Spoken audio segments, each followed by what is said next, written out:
All right, welcome everybody to day 6 of QuickPass.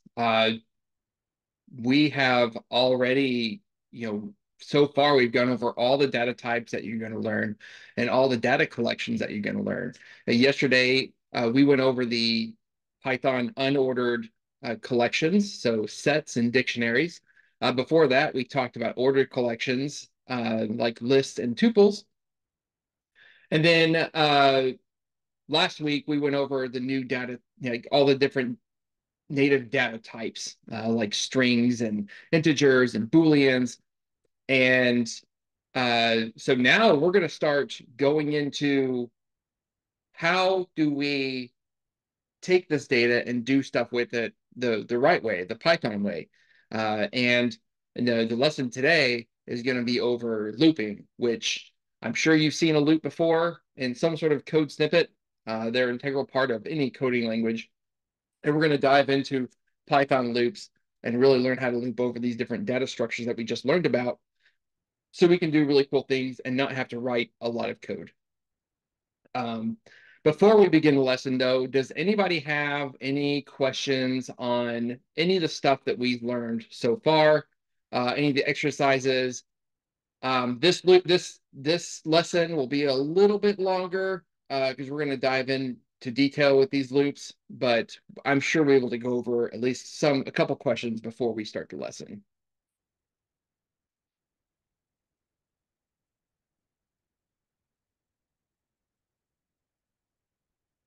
Any questions on the exercises that we got yesterday? I know we went over two of them at the end of last session.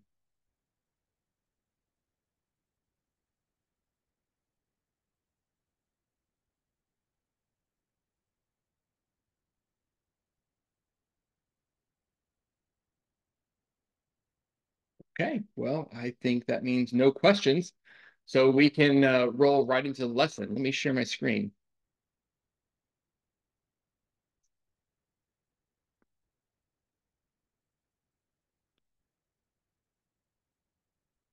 Can everybody see my screen? Yeah. Perfect. Thank you.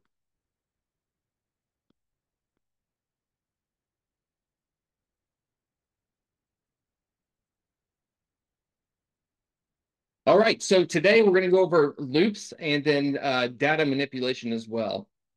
And so loops, they are a fundamental part of programming, and they allow us to go over several data points with just a bit of code, and then do a repeating, function or a repeating a step or two with the data. You could also have if statements and else some conditionals in there to do different things with the data as you're looping over it. So really, there's it's an uncountable amount of things you can do with the loop, how you construct things. Most of the examples here are going to be pretty simple, and they'll help you kind of visualize what you can do. And we have a pretty cool data manipulation exercise at the end of it. So let's go ahead and dive right in. Uh, with loops, I have my reference here, the for statement. And I'll go ahead and open this up. This goes to the Python documentation. But this is really the for is kind of like the leading for a loop.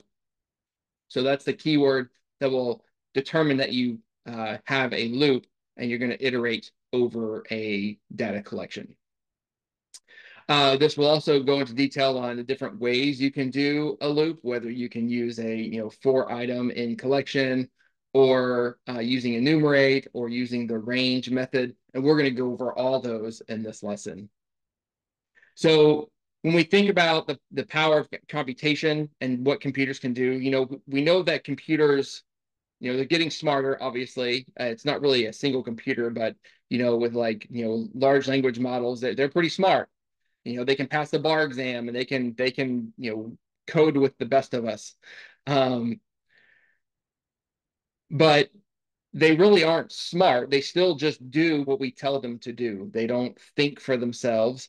And um, and that's a great tool to have, because they don't think for themselves, but they can do things very quickly. And And that's the beauty of how computers work. We can go over millions of data points in less than a second, uh, depending on how fast of a computer you have. And you can just write your code to do something, some repeating task, and it'll get done quickly. And you'll see some examples in here where when you start looking at it, you're like, I really can't look at this. I need something else to look at it and do something for me. And that's kind of the entry point into like, data science and data cleaning when you're looping over stuff and moving data around and performing, cleaning operations on the data. Uh, and so you could write some if statements to parse through and cleanse the data. Uh, but you need to write a for loop to take that logic and then do it over all the data points in the set. And so the for statement, that for keyword is the word that will help, that signifies that we have a loop and we're going to go through a data collection. So um, the basic for loop has this structure, and this is the standard one you'll see typically with Python. But it starts with the for keyword, and it highlights a different color signifying that is a keyword. Same with the word in. And then you have this term here, item, and then you have collection, right? Well, the collection is going to be the name of your collection. So in this case, I just use collection because it's the most descriptive for a collection that we have.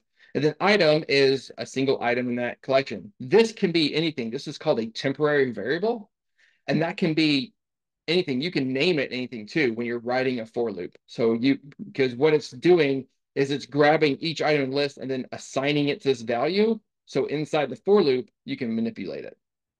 And though when you put the colon at the end, then you indent. So Python again has that indenting syntax.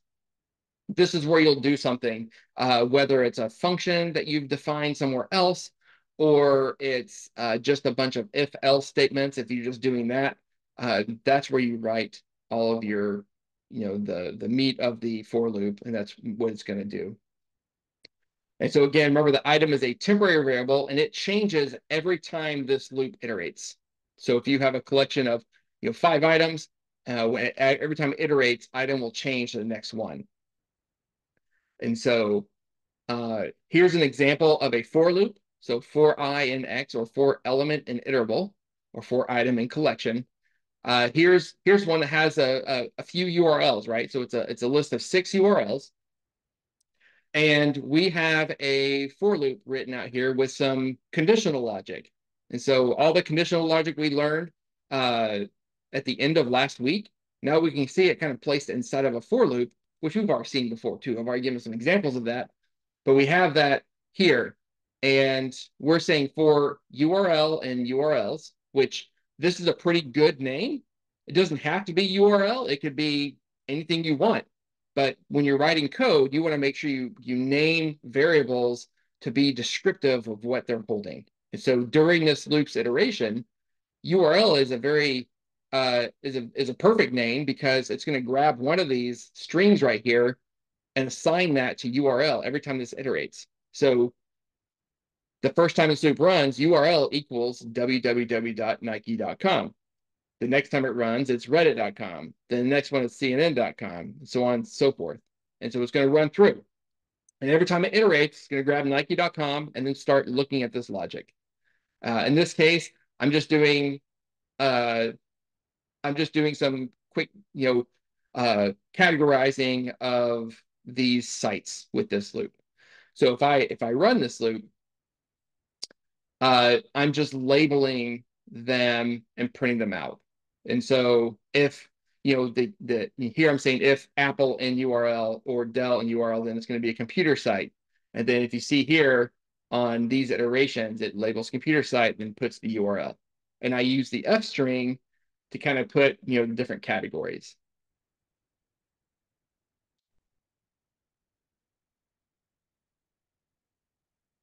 Any questions on this type of for loop? Now, one thing you can't do with this type of loop is when you're running this.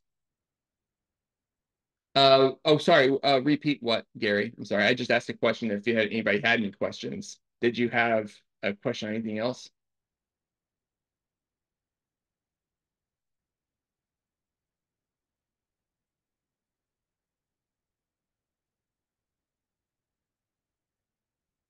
Oh, the entire description of a for loop and like how it works. No, just the you were explaining the URLs. Can you just go through like what each like step was doing? Sure. So like when you start this loop, right? So let's say the first time this loop runs, um, and this would be a great loop actually to put into Python Tutor. Let's do that. That way we can just kind of see it. Let me open up Python Tutor real quick. Let's open up the right window. Move it over.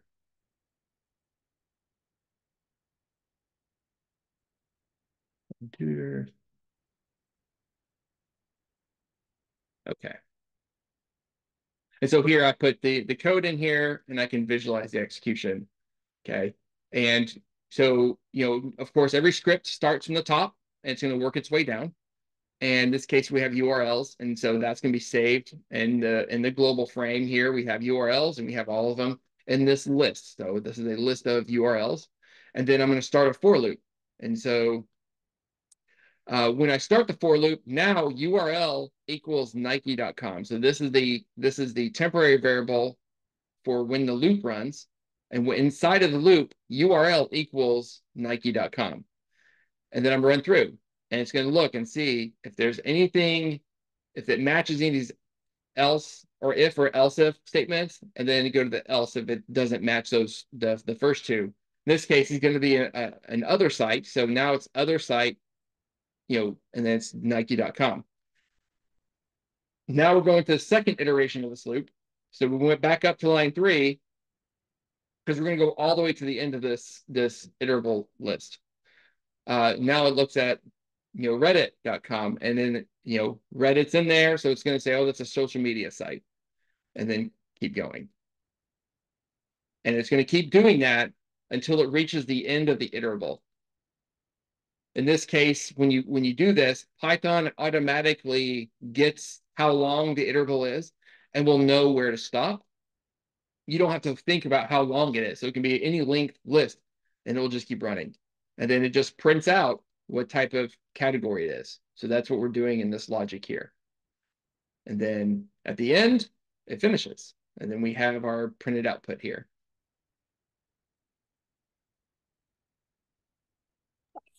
Okay, got it. Thank you. Yep, I've got a second quick question.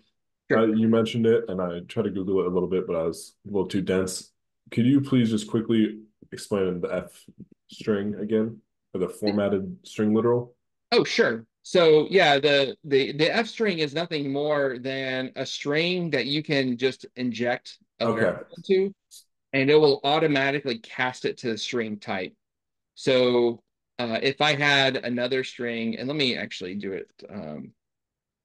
I'll go to this one here. So if I have a like my integer equals 567, and then I can say print f string my integer is my integer. Sweet. Okay. And so I do that, right? So I'll play this one and then I'll play this. And see, it automatically casts it to a string. So Yeah. it can be put in there, right? So if I didn't do that and I wanted to still print it the same way, I can, but I'll have to do it another way. So let's do a regular string. My integer is, and I'll add the space, and then I can do a plus sign, and I can do str, my integer, and then I can do a plus. Yeah. I can run that. Cool. So this kind of makes things easier. You can just throw it in there and it'll automatically cast it. You don't have to think about casting the type. Awesome. I think I should have done that last night when I was doing exercises. Thanks. Hey, if you did things the hard way, that's even better because at least you see the process. So Yeah. that's fine too. Cool. So the use case here, I kind of put a use case at the bottom of each of these. It iterates the elements. It's suitable when you want to perform the same operation, and you don't really care about the index because you really can't see the index of the item when you're looping with a standard for I and X. All you can see is the data point. You don't know what index you're looking at. So that limits you a little bit, but if you really don't need it, then this is a great loop to use. Any other questions on the standard for loop?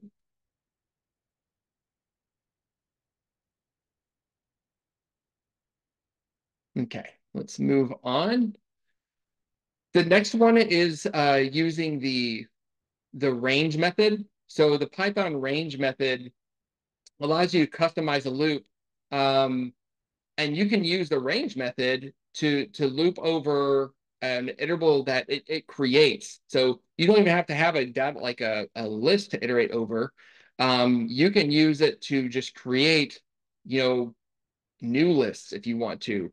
It just gives you a way to start iterating over whatever you want to iterate over. Even if it's just bringing up numbers out of thin air, you can do that with the range. And um,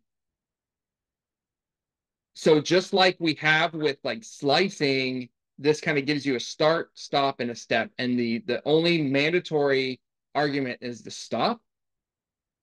So the stop is the integer before which the sequence of integers is to be returned. So just like when you run a slice, it's up to but not including. The range method works the same way. And then the start will start at the integer that you start at. And then the step is, if you want to go over every other item, for example, you can do that. So in this example here, we have for I in range. You have 1, so we're starting at 1. We're going up to, but not including 20. And then we're going to do every other item. So if I ran that 1, 3, 5, all the way up to 19, and we're stopping. Now, if I got rid of the step and just did that, then I would get every single item up to 19 and stop because we go up to, but not including that index.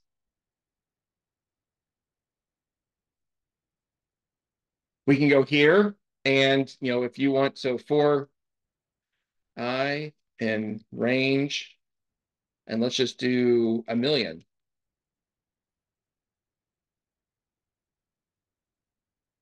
And then print I.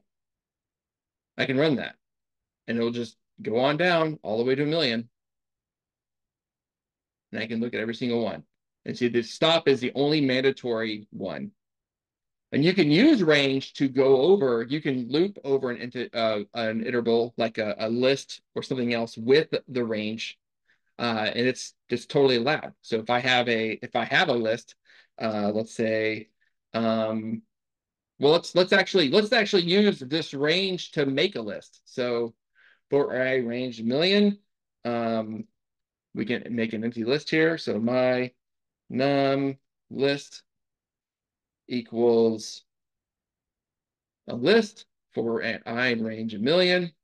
Let's do my num list dot append I. And then I can take a look at my num list, which will be a giant list of 1,000,000 entries. And I can run that. And now I have my list of entries all the way up to 1,000,000. I just create a new list with that, right? Or I can even, go a step further and I can import a new, oops, went too high. Let's try that again. I can import the random module from Python. And then I can say, well, append random dot randint, and let's do from 1 to 600. And I run that. Now it gives me a random number for each entry in the list from 1 to 600.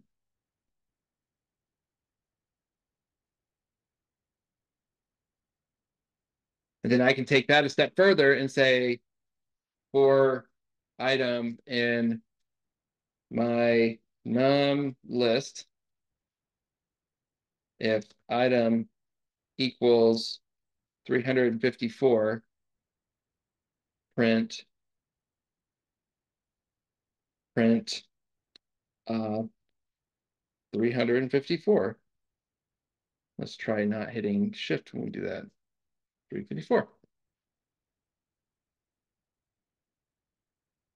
So get rid of that. So it looks like 354 happened quite a few times in my list of 1,000,000 random integers. So that's a good use of two of them that you can see. You can create a new list with the range, just making random numbers. And then I can go through and check to see if I have something in there. This will apply in further stuff later. We'll use this actually quite a bit. But this is a pretty cool, if you want to take a look at the random module, you can do some pretty cool stuff with it. So.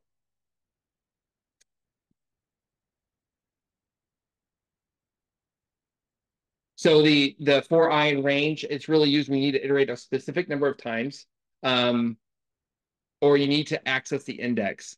Further, I can have an iterable. So let's just go back to this like whiteboard, if you will, and let's clear the outputs. So I think I have a list already. So I have my num list. And so I can do for I in range, and then I can specify the stop of my loop by saying len num list. So now I'm going to the end of my num list. And remember, when it grabs a link, that's going to be one more than the last index, because remember the indexing starts at 0, but when it counts a length, it starts at 1. So when it goes to the end, it gets whatever index is one more than the last index of the list. So you can iterate over a collection by just using range, length of the list you're going over.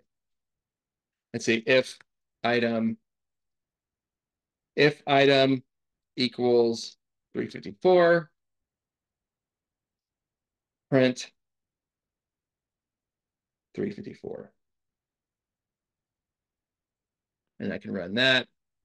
And let me just run this again. Let me get rid of that. If not item, sorry, if my num list at the index of item, I, because I'm using I right here. So what's happening here is I'm still using my logic inside this for loop to reference the index, whatever index of my num list that I'm on. So this I will increment up as it loops through. Starts at 0, and I'm saying for the first time it runs, if my num list at the index of 0 equals 54, then print it. So now if I run that, I can still access all the 354s in that list that I had put random numbers into. And more than that, I can actually print that, and I can print I. So you can see at what index in the list I actually saw 354. And so at each one of these indexes is where I saw it.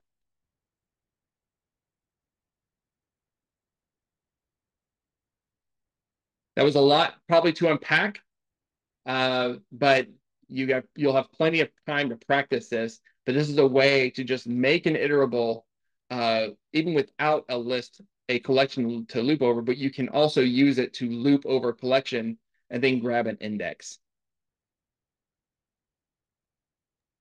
Do you mind explaining how that works? Like how the length makes it so you can index again? Sure. Yeah. And I can also use a smaller list because I did make a Yeah. million item list, right? So let's say my new list equals uh okay, so we have a list here. And now I can just say my new list instead of my new list and new list here. And then I'll just print my new list at the index of I. Okay, so remember, whenever we define this loop, we're saying for, and then we have an in. So that's going to be in all the different loops we have. Just when we're using range, we're then creating an iterable to go over. It has three parameters you can put into it. You don't have to put them all in there, but you have to put one of them there, and that's the stop index. Okay, so in this case, we only have one thing we're putting in here, and that is length of my new list, right? So in Yep. this case, we have a my new list, and we have a length of 10. So when we look at the range, it's going to start at 0, and then it's going to go in and then do something, and I'm referencing I right here, so it's going to use the 0, and then it's going to go back and then do another iteration. And so what we can do is I can actually print that. Um, I can print f my index I. Yep, just like that. And close that. Um, and then I can print actually, yeah, my index, and then I can put my list or my new list item, and I can inject my new list at the index of I. And then I can get rid of this right there.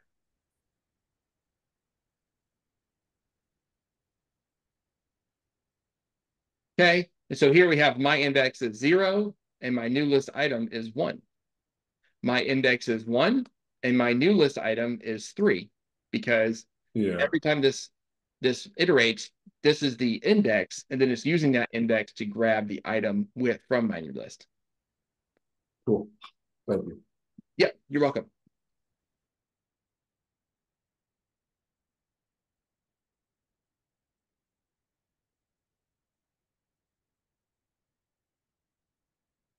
Another way you can see the index and the item is using the enumerate method. And so you'll need an iterable, so a source list, for example. And this is, I think, the only fruits example I have in this entire course. Um, most coding lessons have some sort of list of fruits you can be iterating over. So here I did leave one just for grins. But we have our fruits list here. We have bananas, apples, and cherries. And then what we're doing is we're then calling index and fruit. So we're defining two temporary variables here, the index and the fruit. And then what the enumerate does, it actually returns an object. It's a pair. And the pair is the index and then the item in the iterable. So you have to give the iterable as a parameter into enumerate. And then what that does is it creates a way to then loop over each one and see them. So if we take a look at this list here, if I run this, I have index 0 and the fruit. So index starts at 0, bananas, index 1. So it's the same thing I just did with the range, but it's all included in one little package for you. And this doesn't have to be the word index. This could be anything you want, but typically we see I or IDX or index because it is going to specify, it's going to be specifying the index. So this is a good way to kind of keep track of the position of each element in the collection. And now you don't have to, with the range, I had to kind of to see the item, I had to actually reference my iterable and then give it the index. You don't have to do that with enumerate because that's what this temporary variable does. It gets the item. So this part of it acts like the first type of for loop we have, and then this part acts like the for I in range, and it kind of combines best of both worlds. So you can quickly get something with a temporary variable already.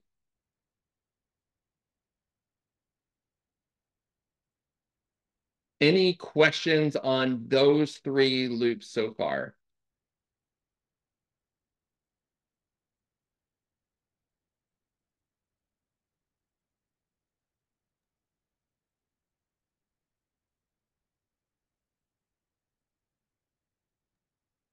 I have a question. Oh, go ahead. Is there any particular reason why you would use the square brackets, which would be an array? I know I'm being foolish because I'm trying to be as simple as I can about it.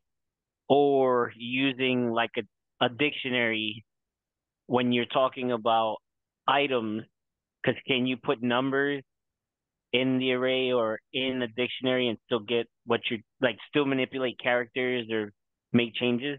I'm just trying to understand from the example you did earlier with us. So you're asking like, so are you saying like, can you also change data as you're looping through it?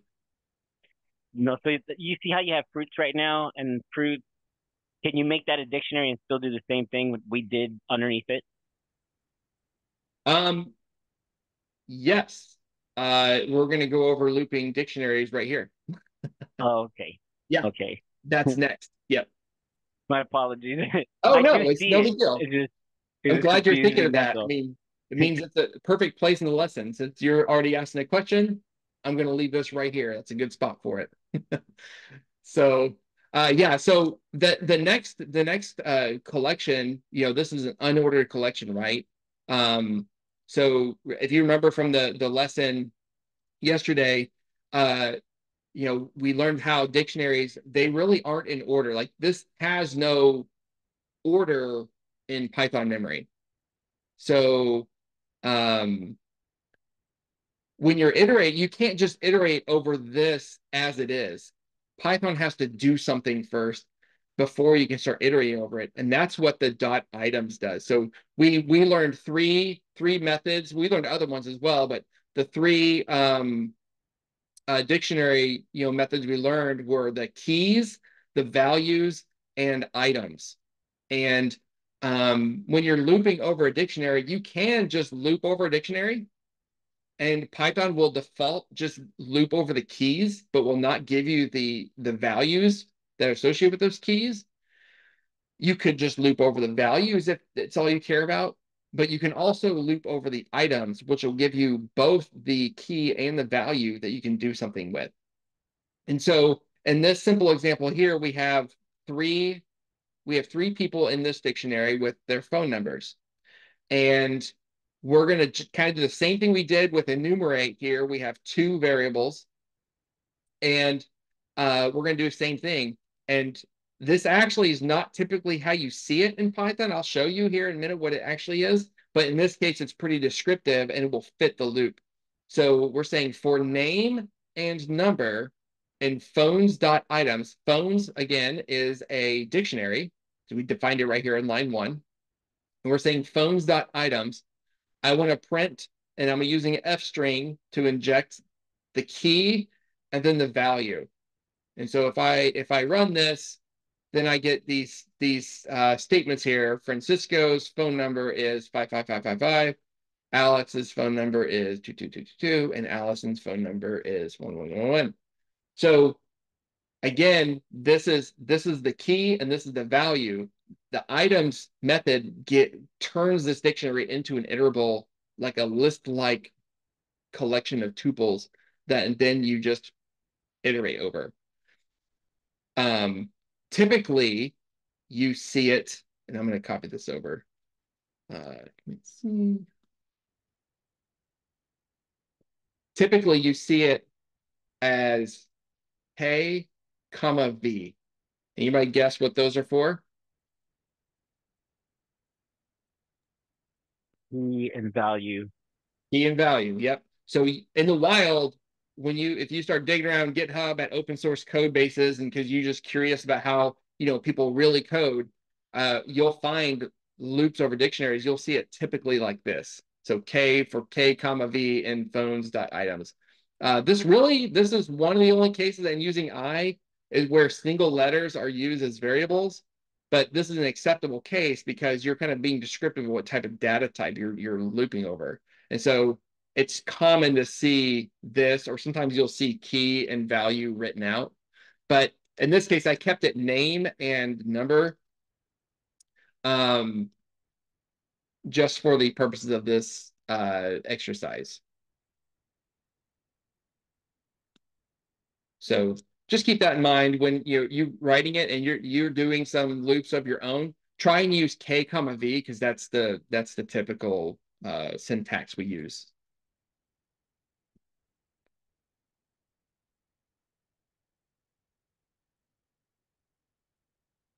Oh, I did want to show looping over a dictionary. So uh, for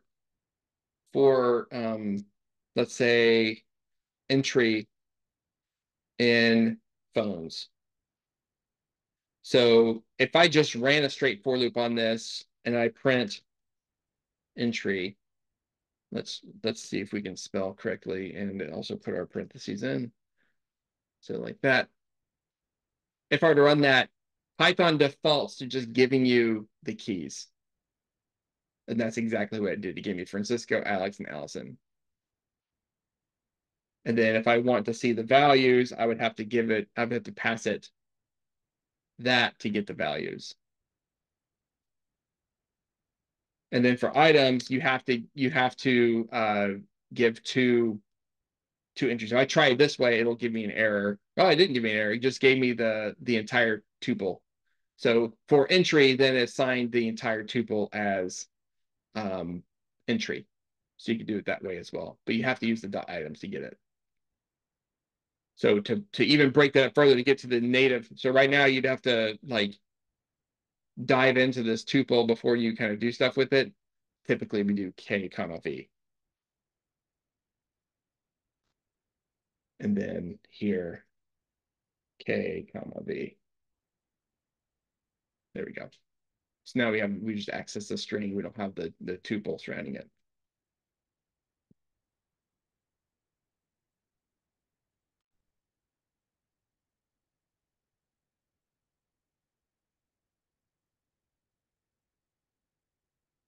So here, this is a quick table to kind of give you when to choose, the right type of loop to use. And really, each one has its own use case. I've used all three. I use all three basically all the time when I'm writing code. So, in a for loop, there is no one that's used way more often than others. They're typically all used equally.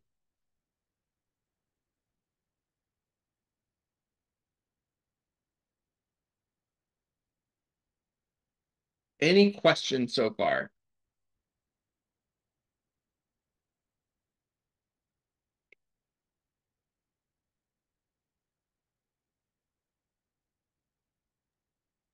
I think I asked my one question. You can ask several questions. Oh, you already asked your one question. Is that what you said? Yes, that's what I said. I asked my one question. Well, if you have any more, feel free to interrupt. We learn best when asking questions and going through examples, and I mean there is no dumb question here. There's no question that's too elementary for this class because this is a foundational class. So if you just totally forgot about strings and how what their attributes are, ask it. We'll be able to go back and go over it. So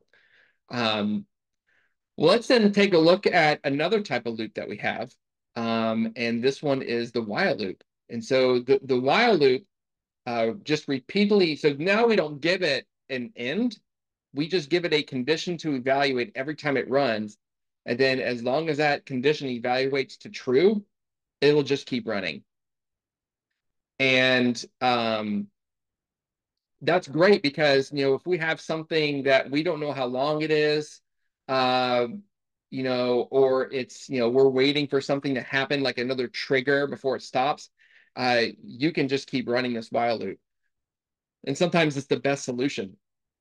But while loops also, because you don't have a distinct end with like an index, uh, if you have a typo or you use something wrong, then you can easily start an infinite loop, and you'll have to stop your program from running if it's never going to validate to false or evaluate to false. Then you'll have to stop it or have some sort of stop method in there. So in this case here, we have a while loop. We have a file size that equals 0. And in my while loop, so I have my keyword while here. And then the thing that follows is a conditional statement. So remember from conditional statements back in, that was lesson 3. So last Thursday, we learned about conditional statements, and we made a whole bunch of them. But in this case, we have while file size is less than, and I think this is 10 million. So while it's less than 10 million, I want to increment it by 1. And then if the file size equals 5 million, then print something. If it's 7,500,000, then print this other statement, and then print done writing. So really, it's just iterating through and going to print a couple times when it hits a certain condition, and that's really it. So I run that, and boop, boop, boop, it's done. So if I want to make it last longer, I can probably do like maybe 30 million, and then do that, and then do like, what was it, 20, 22, 5. I think that's it. Try to run that. There we go. That's a little better for my computer, I guess. I have a new computer, so it's pretty fast. So I think on my old computer, this would probably take maybe 9 or 10 seconds to do. So this one goes a little faster. But that's exactly what it does. Now, if I were to just accidentally do that, right? If I were to accidentally do that, what would happen with this loop?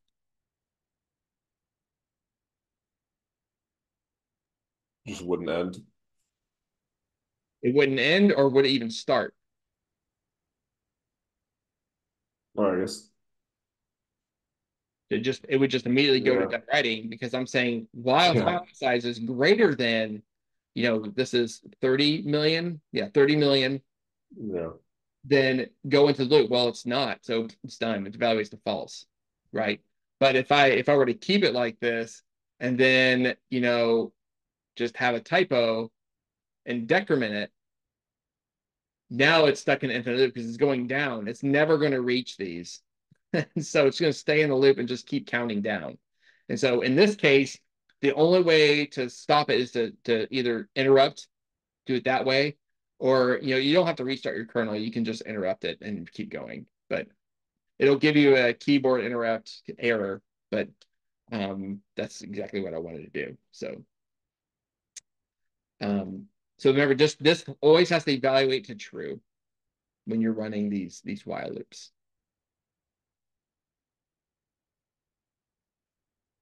And so here, concerning the risk, what would happen if we accidentally decremented file size? It's exactly what happened. We started going down versus up, and we just never got out of this. So because it was always less than 30 million. Any questions on while loops? We're going to have some other examples of while loops later on. But this is a pretty good initial example of showing what a while loop can do.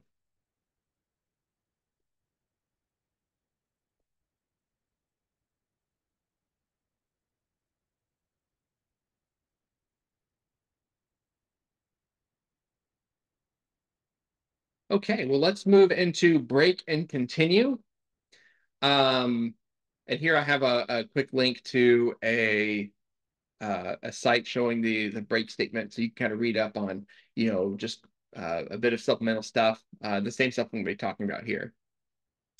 The break statement will terminate the first for or while loop it is nested under. Okay, just so you can nest for loops, and it's pretty common to do that when you're evaluating data. I believe I've talked about that before in our previous sessions. But when you have a break statement in there, it'll terminate the loop completely and just get it to stop and will not iterate anymore. We can put a break statement if if we have a while loop, we want to make sure we don't get into an infinite loop. We can run a break statement to stop the loop after a certain amount of time. Like we know it's not going to find whatever it's looking for. We can just stop the while loop after a certain amount of time or something else inside of the loop. You can also use terminate a for loop if a certain condition is met. And that's exactly what I have in this example here. So I have 9 cookies in my box of cookies, and I have some students. And then in my loop, I'm going to say for student and student. So in this traditional for loop, I have an iterable called students and a list of names. And then I'm running into, I have my colon and I indent. And then I have my if statement here. So this is my one of the conditions. I'm saying if cookies is greater than 0, then I'm going to basically give a cookie to that student. And then I'm going to decrement my cookies by 1. And because this is an if else, this will run and then it will go up and then make Nick the next student. And then it'll go through and keep going, right? So if I were to run this, everyone gets a cookie except for Kevin. Kevin doesn't get a cookie. And so that's how you can use a break statement. And if I had more students in here, so if I have let's say let's do a Greg, so we have a Greg, it's going to end up the same way. You're not going to get a different result because we're breaking right here. So when it gets student is Kevin, it's going to see that cookies equal 0. So this is going to evaluate to false. Then it's going to print it and break. And so Greg is never even evaluated. The loop stops.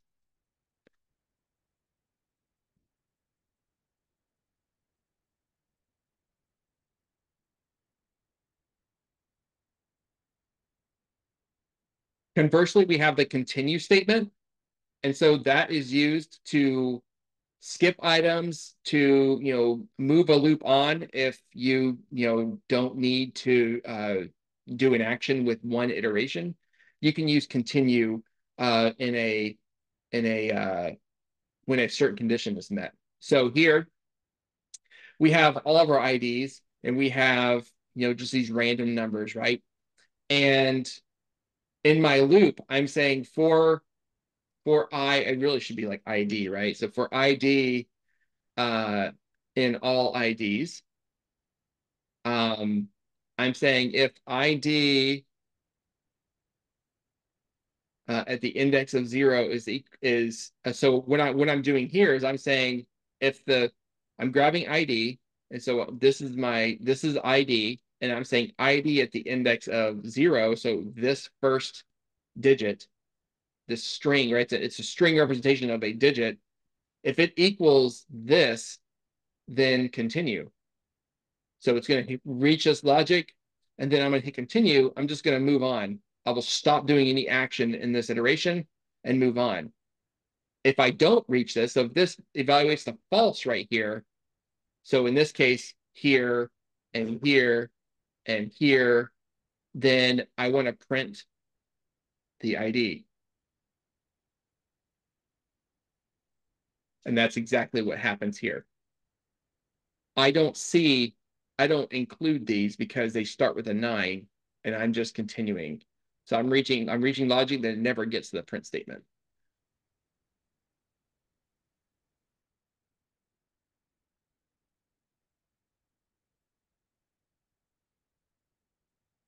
So you can use all sorts of logic here. Say, for example, this is a bunch of phone numbers, right? And you're only looking for area codes that are not like the let's say the certain area like 850 area code or 671, right? So you can put in there, you know, if the first, you know, if the slice, so in this case, let's not include the 653, right? So if we can just take a slice, so ID at the slice would be at the beginning 2 0 1 2, so 3 equals 653, continue, otherwise do it, right? And so here now this one item was not included in my printout.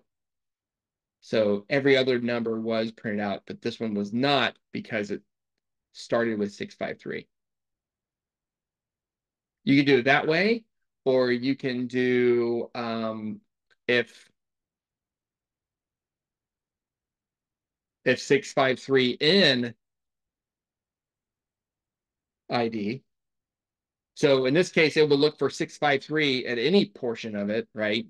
That wouldn't be useful if you're looking for area codes because you want the specific, you know, you want the specific, you know, the first 3 digits. But if I ran that, let's see here. Oh, yep. So I need a string here. So that was my bad. I need to make that a string, right? Now I can do it that way. It still didn't include the 653 number right here.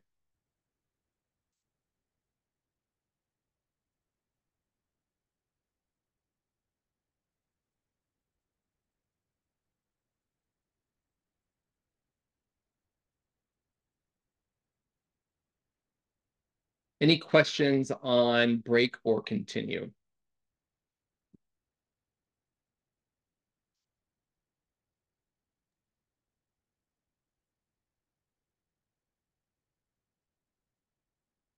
Great. Let's go ahead and take a break, and let's just come back at 7:05. I'll pause the I recording. was actually going to ask if that question you had asked was if we were going to continue with the class or if we Okay. were going to take a break. When you asked about continuing break, I was like, oh, we're talking about continuing breaks. I should have done it. I guess I laughed in my dad joke. It's okay. I understood. It was a good spot to take a break. It is. All right, welcome back from the break. But before the break, we kind of started diving into loops, right? We started with learning about the for loop and the different variations of the for loop, you know, starting with like for I in X or for element interval, which is the basic for loop. And then we went over for I in range. We used the range method to create an iterable. And then we went over the enumerate for loop as well to keep track of an index and an item in an iterable, which is very useful. I typically default to enumerate when I make a for loop, and you saw me do that, you know, during the break. If you were here, you saw me kind of start with enumerate, and then I didn't even use the index. I was like, oh, I didn't have to use enumerate. I could just do a traditional for loop. And then we talked about while loops and then break and continue. And remember, while loops run, they just evaluate a piece of code, the conditional statement. There's no definitive times this runs. In this case, it's, you know, 30 million. It'll do 30 million iterations, but it doesn't have to. You can also make this conditional statement based on some sort of external factor coming in. So you just run loop until something happens from some other process. You can do that too. And then we talked about break and continue.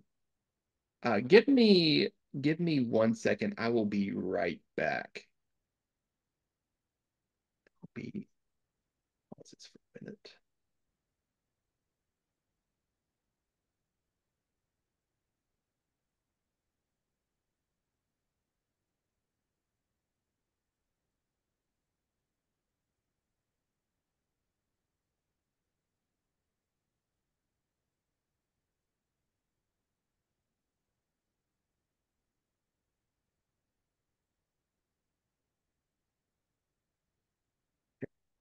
All right, I'm back. Let me go back to sharing my screen.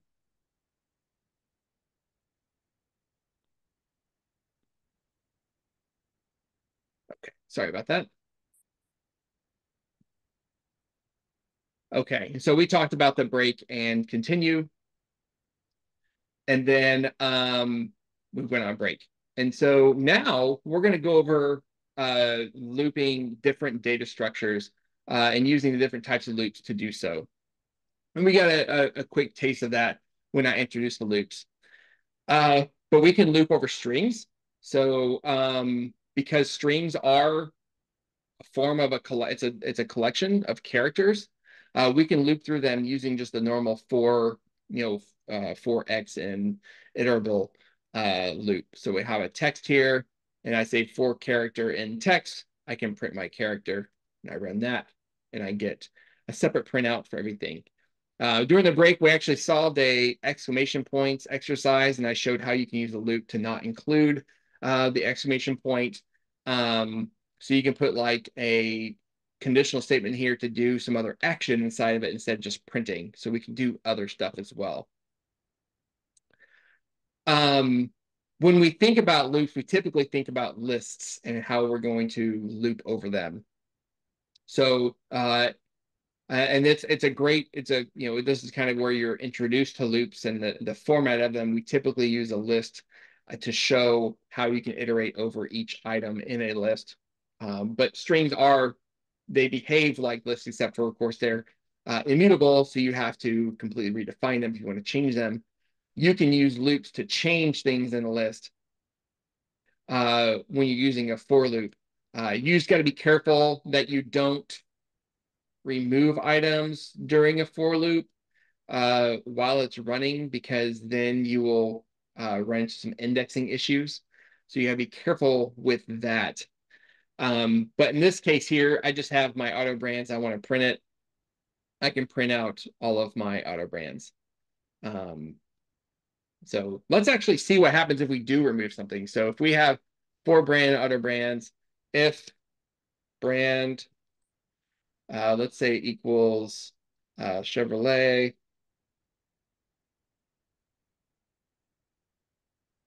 Let's get it out of here. Let's remove it. So we'll say, what's the method to get rid of something in a list? Do y'all know?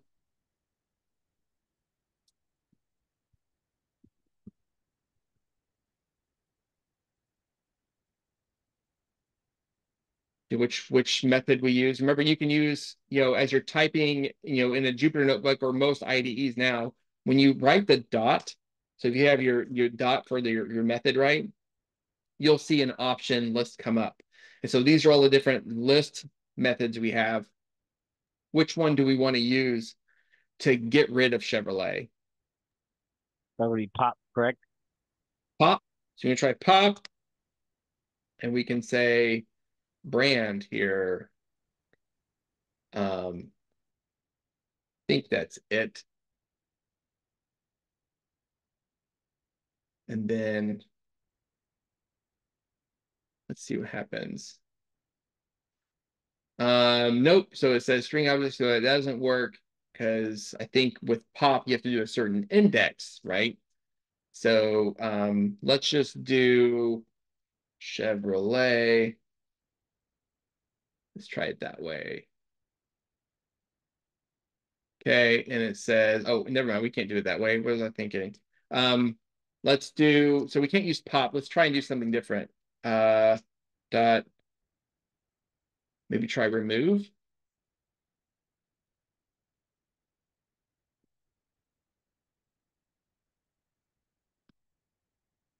Okay, well, it worked, I guess. That's pretty good. And then we can see, run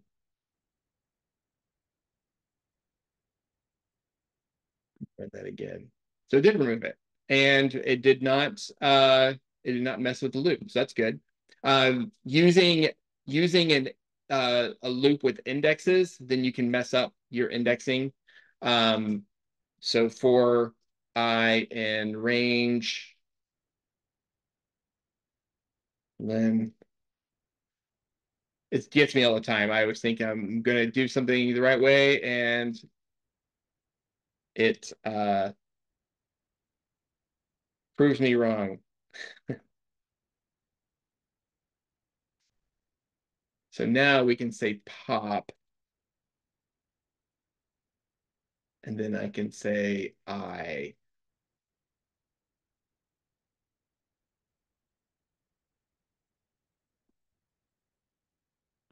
Think that will work. There we go. That's what I want to see. So in this case, what happens is when I pop that out there, the index is not reverting back. And so I was at the 0 index, and I said at autobrands.pop I, that's I'm popping the 0 index of autobrand, so I'm pulling it out, right? Well, I is still at 0, and now the list is no longer 6 items long.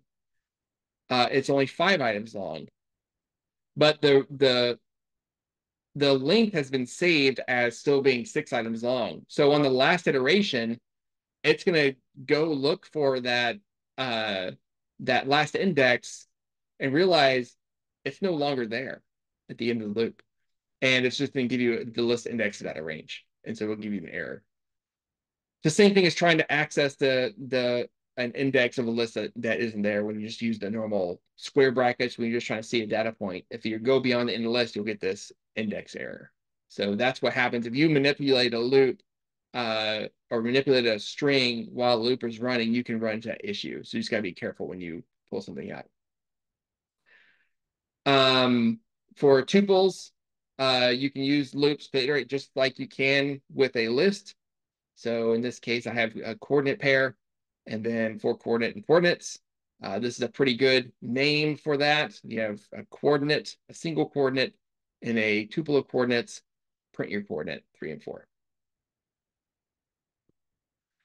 Just note that you cannot mutate tuples. You can't change any part of them because they don't support item reassignment. So if you try to loop over it and do something different, you need to cast it or move it to another data type, then do something with it if you need to.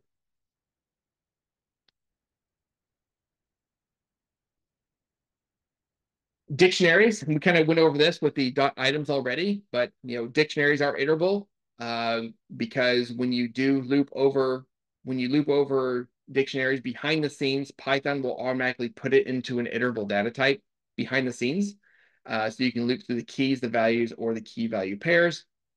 By default, if you don't include dot items, dot keys, or dot values, it's gonna iterate over the keys.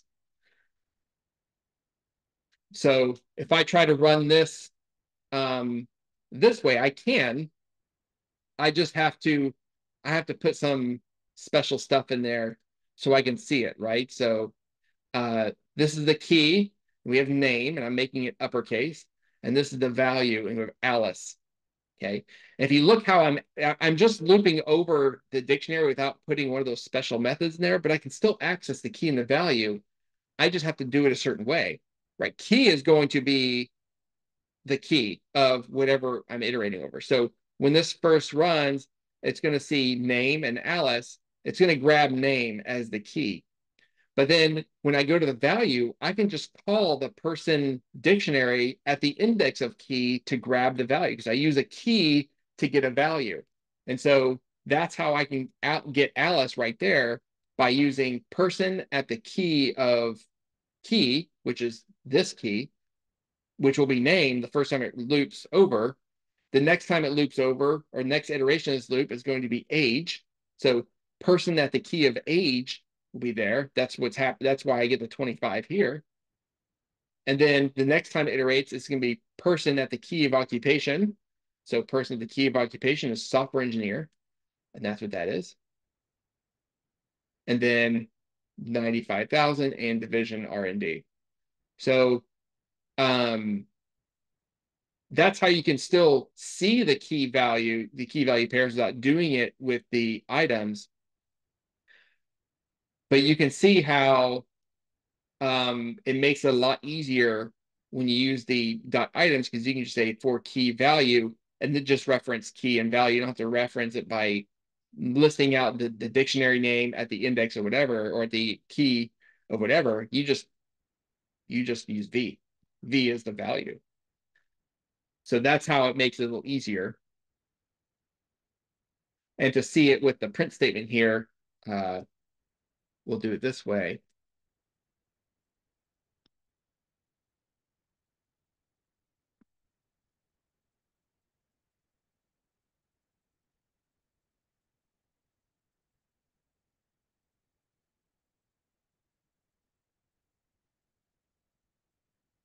That's why.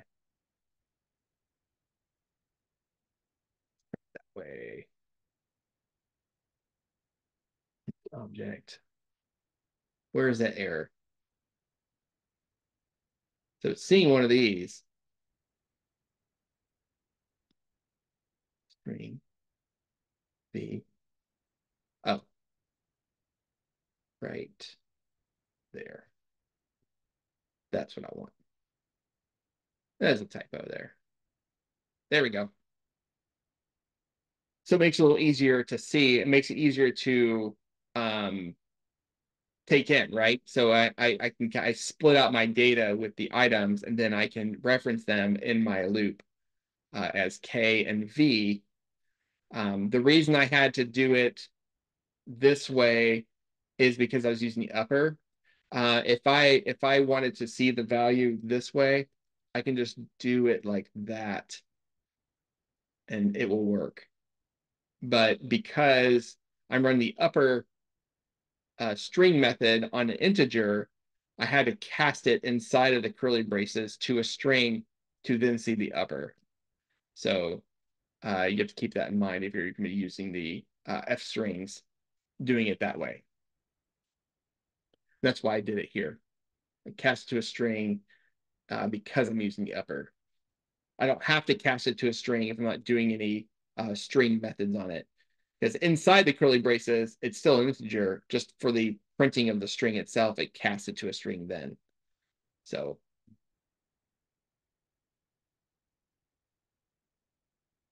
any questions on just the different data types and the loops we use for those?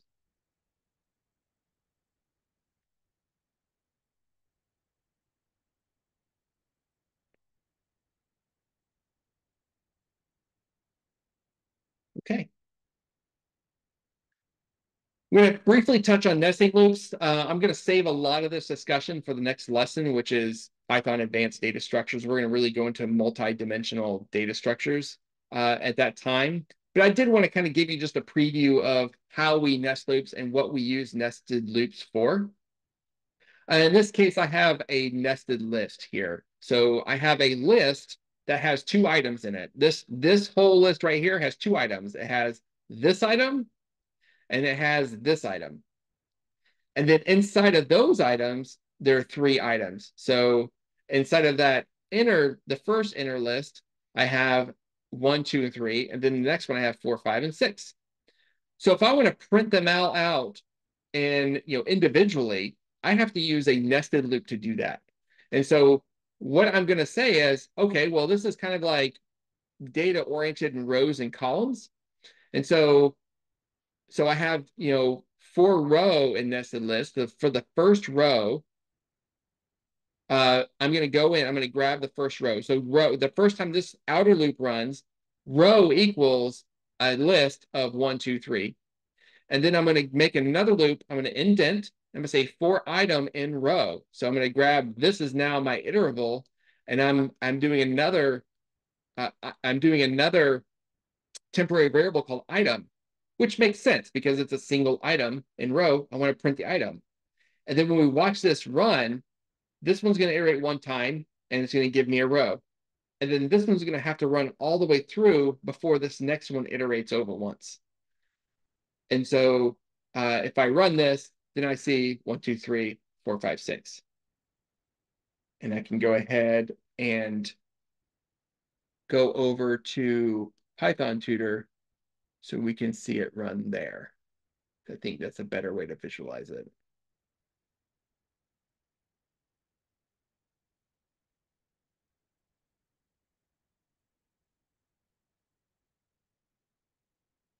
I don't get some of the ads on here that I get sometimes. I mean, I do get some, like a lot of these are like AI and stuff, but then I'll see some weird, like, just some weird ads sometimes. I don't know why. But here we have our nested list. So that, again, the script is going to run from the top down.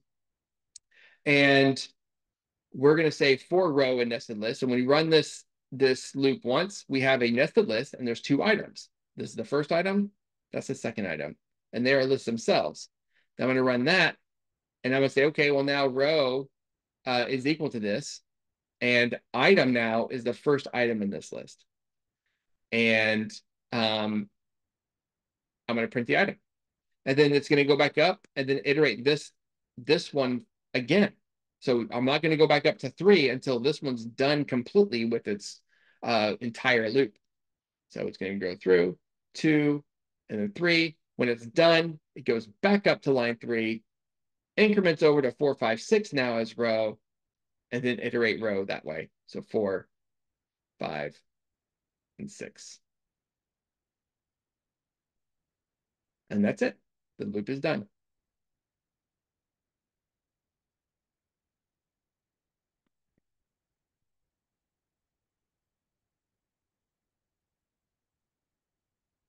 Any questions on nesting loops? Again, we're going to get a lot more practice with this on Monday. Because Monday, we're going to go over some advanced data structures. We'll see more of these nested loops and some other ways to manipulate data. And that actually leads to the data manipulation portion of today's lesson. So we've learned now everything that I'm going to teach you that's new data, either new collections or new methodologies. Now we're going to really combine them all. So we're going to take them and combine them and do some data manipulation or data presentation from now on. So today and tomorrow we're going to learn some techniques and some, but they're really just combinations of the techniques we already learned. We're taking the basic techniques we've learned, we're going to put them together to do some data manipulation, extracting stuff from a collection. And then in the mini projects, we're going to actually try and build something using functions. So we're going to actually write functions and then build stuff. So this first section here, we're going to just kind of get a taste of some data presentation, right? And so if you take a look at this cell that we have here, I have a set called my set, and we know this is a set because we see the curly braces on either side, and there are no colons. So this is a set, and looks like it's a set that has tuple entries. So this is one entry in the set. This is another entry in the set, and these look like coordinate pairs of some sort. And they are. And so I want to present these in another way where we kind of break it out and see it visually. Let's say I want to write this to a file for some reason. You can use a loop like this to make a text file that has them all laid out nice and pretty. And in this case, this is a nested for loop. And so just like we did here with this nested list, now we have a nested data structure, but it's tuples inside of a set. And so we're going to say for coordinate in my set, I'm going to print something. So I'm going to print coordinate, and then I'm going to print. So this outer loop runs, and it's going to print this. Coordinate equals that, and it's going to print that. And then I have a nested loop, and I'm saying, okay, for item and coordinate. So now I'm going to go into coordinate. So I'm going to go into item. So I'm going to see it here. And then I'm going to do a round method on item, and I'm going to round it to two decimal places. So, okay. And then I'm going to print, and I'm going to print it like with some spacing here, and then rounded degree, and then I'm going to print the item. So, okay. And then I'm going to print this slash space. Like looking at this, Does it look like it's pretty easy to visualize right now in your mind how it would look? Or is this still kind of like, I don't know how that's going to look? It will actually end up pretty nice looking, but looking at this code, it's kind of hard to imagine how it's going to look. You probably haven't, I know I've explained this before, but when you use strings with these arithmetic operators like multiplication or addition, what this does is this actually repeats this over and over again. So in this case, when I run this, this is how it ends up looking. And if you take a look at like when we get into the 4 item in coordinate, item equals round item 2. So it rounds the item and gives me, so item equals that now. And then I'm going to print, so I'm going to print the rounded degree. And I have these spaces here so I can get that spacing underneath so it's tabbed over and it looks pretty. And then I have another space after the colon here so I can then print my item here. So item gets printed there, and then it prints the next one, and then it prints this 15 times. So pop, pop, pop, pop, pop, and then goes back up, prints this one, goes into the loop, prints that, and then the 15 dashes. So that looks really, really nice and organized versus this. So it's just a way you can put this onto a file. You can use the open module to open a text file and print it to it and then save it if you need to put it into a report, whatever you need. So you can use that to kind of take your data and present it in a different way that's more human readable, if you will. Any questions on this and kind of how that happened? Hey, where do we define chord, right? Where it says 4 chord in my set, right? Like, how does it know like what chord is? Like, looking at this line of code, like I don't see it like strictly defined. Like, chord is equal to blah. Like, I see my set is equal to the numbers, but like, what? How does it know what the chord is? Because you specify what it is. Okay, Yeah. So it's a temporary variable that you define, right? Um, right. so if Python doesn't care what that is, what this stands for is, basically when this loop runs, now chicken is this. The first time it runs the first item in the set. And Oh, got it. Okay. yeah, so Yeah. you're defining this. You don't want to use the word chicken, right? Because chicken makes zero sense in the context of this data, right? You could, but when people get to looking at your code, they'll be like, what is chicken? Like, why is that chicken? Yeah. Like, that makes no sense. So you would want to use coordinate or coordinates, right? Because, I think I had coordinate, right? So chord, yeah. So chord. Really, this is kind of like chord pair. Really is kind of a better description because that's what it is. And Yeah. So then, you're just naming that first placeholder in my set. right. So this is whatever this is. In this case, Okay. it's a chord pair. It's a coordinate pair. And then inside Gotcha. of it, then I can use coordinate here because yeah, so that's really just how that works. It's this is whatever you want it to be, but using Python's naming conventions for temporary variables, you want to make sure it's kind of descriptive Okay. Yeah, for that makes sense. the data. Yeah.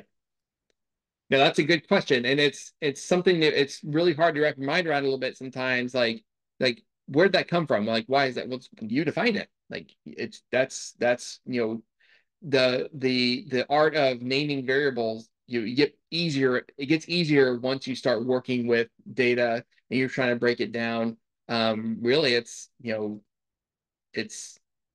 it kind of gets you tap into your creativity a bit. Yeah, that's But probably the fluent part you were talking about yesterday. Like get used to like how it to speak in that language. Mhm. I got you. Yeah, cool. That was a great question. Any other questions?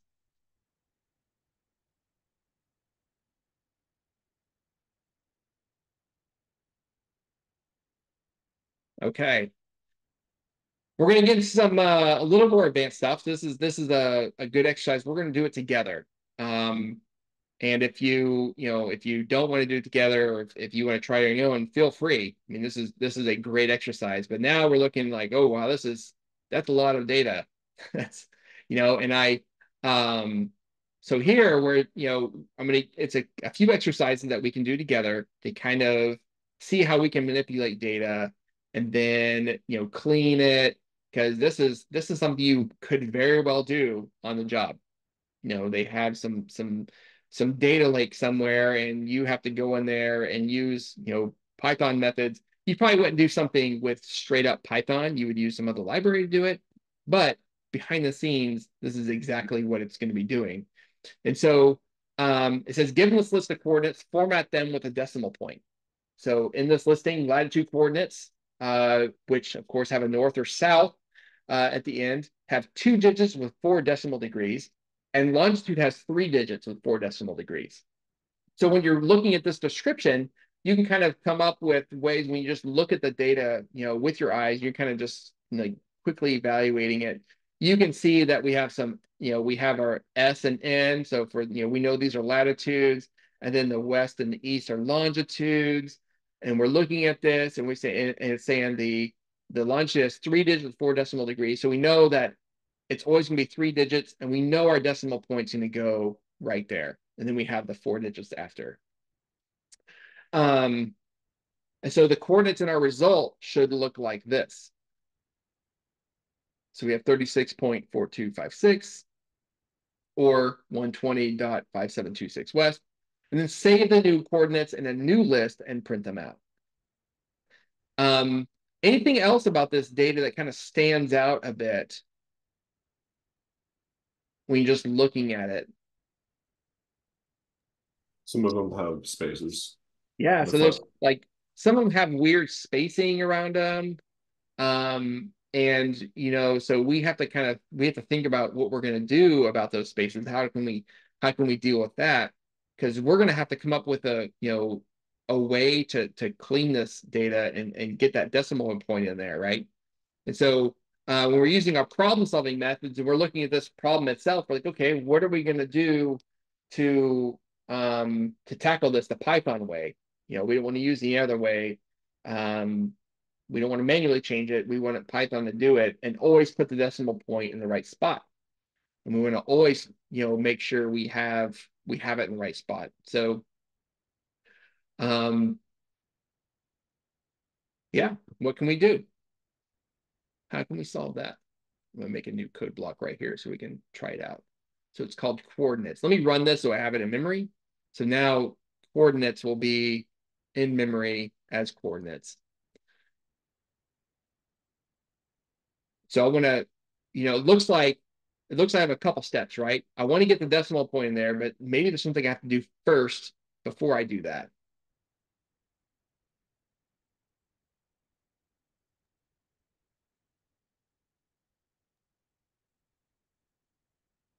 So coordinates, excuse me, my apologies. Coordinates is already in an index, correct? Right. So coordinates is a list. So it's a list of coordinates. So each one of these coordinates have an index. Yep.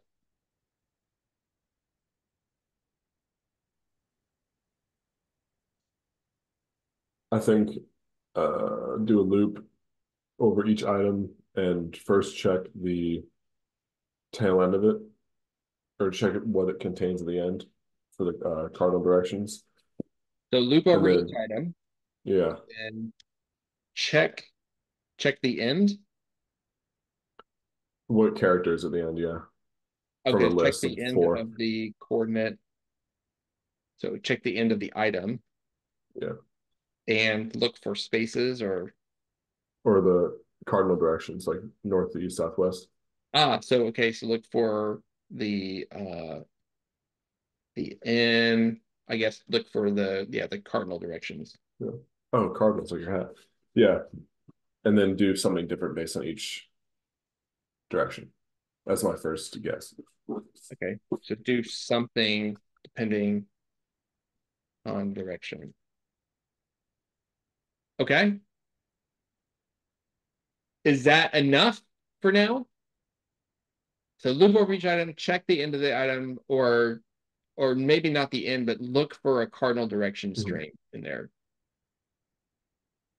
So maybe we can use like some, instead of like, so we can break this for this second step down further, right? So we can use like, use if statement to check for uh,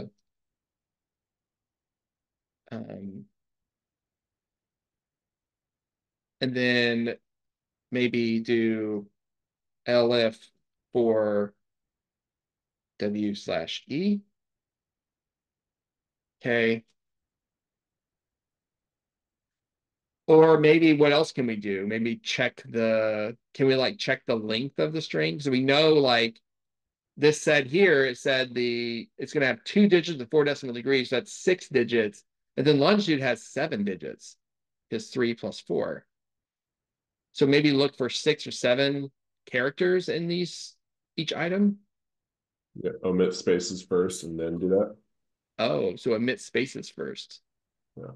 Okay, so maybe do that first, right? So omit spaces in item.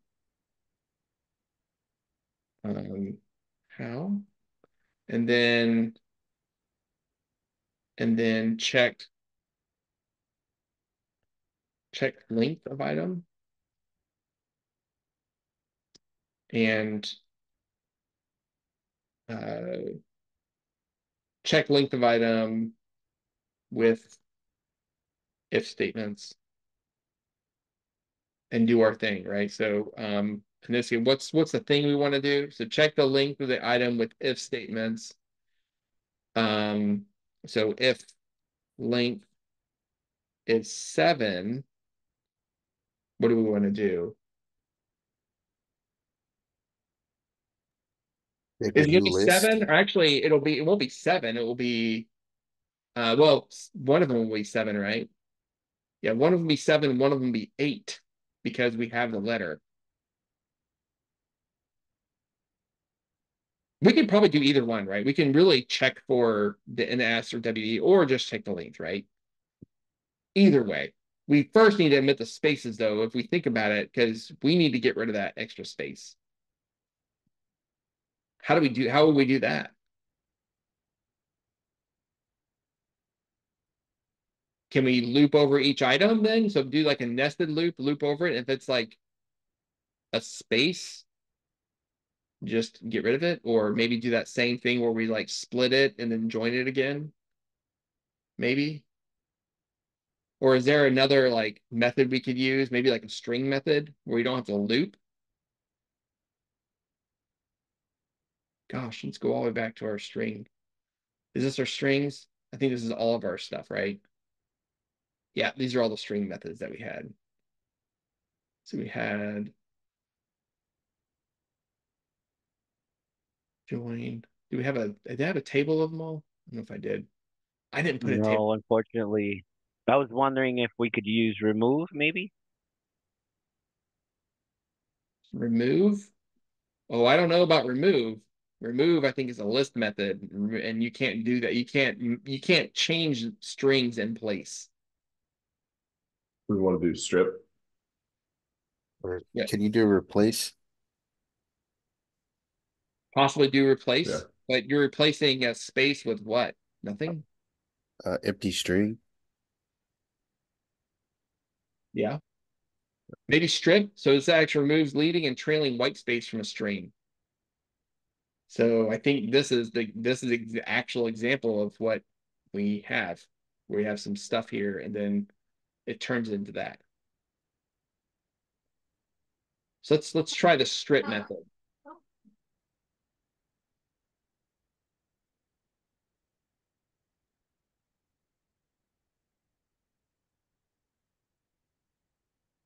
Okay. And then we're gonna if the length is 7, what do we want to do?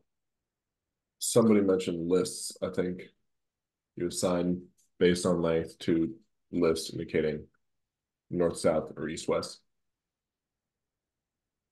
Do what now? I'm sorry, I didn't quite catch that. Something. Create a new list. Create a new list.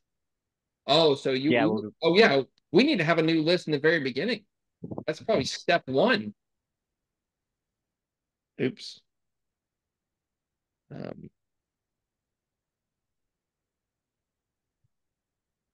Step one, create new list, new empty list.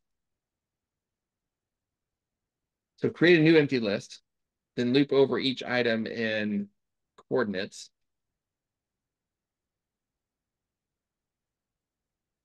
And then omit the spaces in each item and using string strip.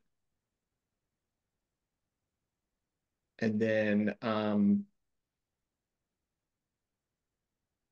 okay, and then check the length of the item with an if statement. So if the length is 7,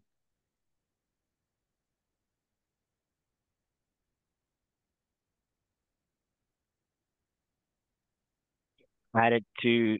Can we have two separate lists? Because one would be that north south, and the other would be the east and west. yeah. So Because you want to already, differentiate between those, between the digits in those cardinal directions.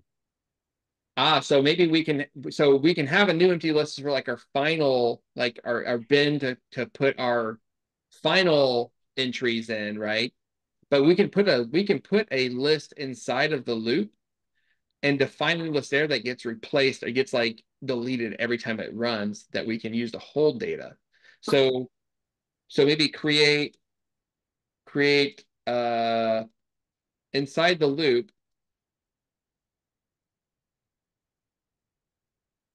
create list that holds our item to process. Okay. And so I'll show you what I mean by that. And so we go back in here, if our length is 7, then we know, like when we strip it, this has the length of 7. We know it's going to be a latitude, right? So we know it's going to be a latitude, but we need to put a decimal point.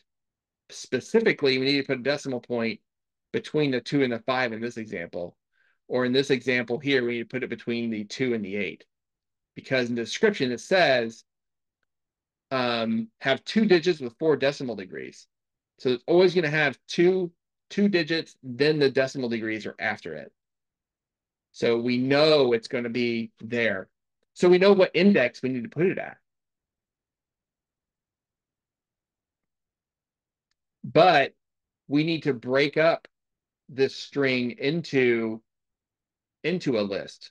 So that's maybe where we can create, like split the string item into list of characters, and then insert a decimal point somewhere. Where's that somewhere? What index is that? So I want to make it so on a latitude example here, I want to put a decimal point right here. What index is that? That would be between 1 and 2. So 0, 1, 2. So I want to put it at index 2 then. At index 2. Otherwise, I mean, in this case, we can say probably, I mean, if length is 8, do the same thing. So I want to repeat this.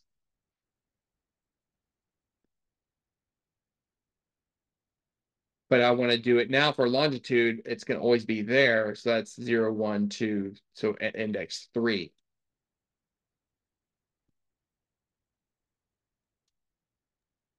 Hey, Aaron, remember how yesterday we were doing like the Venn diagram type solutions? Is there any way you can like separate it into like three categories and then like use that like Venn diagram setup to have it know like if it falls in this category, then it goes in this place. You know what I mean? Like that was in the sets, so like creating a set. Yeah, I was like I forget the syntax for it, but I mean, you could probably do that. You could probably move your stuff into, latitude and longitudes. Like you could almost like move these to different lists. Um, for this exercise though, we want to keep the order, and for future, like later on down the road, we're going to actually combine them into pairs, and they're kind of in like an order for that. But you can do like a mass change of it. Um, let's keep it with this process first, so we kind of break it down logically. But it looks like we're almost done pseudocoding, right? So we kind of, this is what's called pseudocode, where we're not really coding, but we're still kind of writing steps down. And we're trying to break it down like a computer would do it. We're trying to think like a computer, so we can see how we can break this, so we can, the step will always work for any kind of data we throw at it, as long as it matches a certain condition. So in this case, again, we're creating an empty list. We're looping over each item in coordinates, and then we want to, create a new list that holds our item for now. We may or may not need a step, but we're going to keep going. Omit the spaces by using string strip, and then we want to check that item length after we strip it, so we can then do some conditional logic based on whether length is 7 or 8, and then put the decimal point in there. And then after that, we want to append the item. So append the item to our new empty list, our result list, if you will. So new empty result list. But after line 11, would you want to do a round method for it first before you append? That's right, because we want to, well, no, right, we don't want to round them right now. So we want to keep the decimal degrees to that level of precision for now. So I think I don't think I include rounding in this example or this exercise. So, okay, cool. So we have that. Let's write some code. Let's do it. So we have a new result list. So we have result equals empty list. Okay, so that's done. We'll loop over the item in coordinates. So what kind of loop do we want to use? Regular for loop? Do we want to use a fancy for loop like a range? Or do we want to use enumerate? Do we want to use a while loop? Or just a normal for loop? I would say a normal for loop. Okay. So let's call it coordinate and coordinates. Or you want to use chicken? Use chicken in coordinates? So I was gonna ask that. We use the value of chord as our index, and then in coordinates would be each one of those values within the index, correct? Yeah. I I'm just mean, trying to understand. I just want to make sure I'm understanding right because I don't want to get lost. yeah. So right now, if the loop runs for coordinate, every time the loop iterates, coordinate's going to equal this. So chord will equal that. The next time it equals that. Chord Okay. equals this. All right. Yeah. So All right. for chord and coordinates, I want to make a new list. So right now we can just make a new list. So holding list equals boom. And then I want to say chord equals chord dot strip. Or maybe I can just say chord. I think it's just chord dot strip. I don't know if I have to actually assign it. I'll have to go back and take a look. Removes the, so it's useful. So it looks like I did define it as something in my example. So chord equals chord.strip, or I can call it stripped chord, but I'm going to just redefine it with the strip. That way it just changes it there. It won't change it. You know, you run the loop and you run this inside, it won't actually change it. But when I redefine it and add it to result, it will. So now it should be stripped. So if I print chord right now inside the loop, let's just see what happens here, just see where we're at. So I can run that, and it looks like, yep, it's getting rid of white space. You know, if I did not do this, right? So if I comment this out and I run it, I would have to look at the entire thing, see I have somewhat spaces still. Yeah, see there's another one with a space. And so it's not quite clean in that respect. Let me clear the output. But if I run it this way and I run strip, and now I look at it, right? I have no extra spaces. They were all cleaned. So now I have a clean coordinates with no extra spaces on either side. So that did work. That's good. Okay. So that's good. I use a print statement to make sure. I kind of stop there to see if my code is working. I used a bit of debugging. You know, I didn't find anything wrong, but I still used it to make sure I'm making progress where I want to go. And so now I can add my if statement. So if len chord, because I want to see what the length is, equals 7. Then I want to split the item into a list of characters. So I want to say split chord equals. So this one equals chord dot split.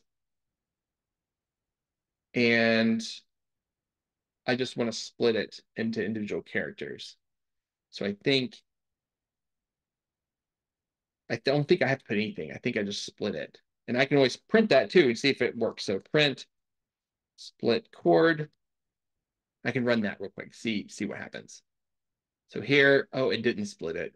It just plopped it in there. Yeah, And that's what I was gonna ask. I was gonna ask how would it split it and then the individual characters. That's a good question. So the split doesn't work because that will only split on white space. So how can I get it to split every character?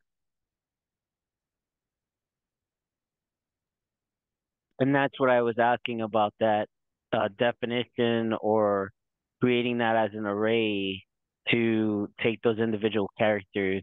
Mm-hmm.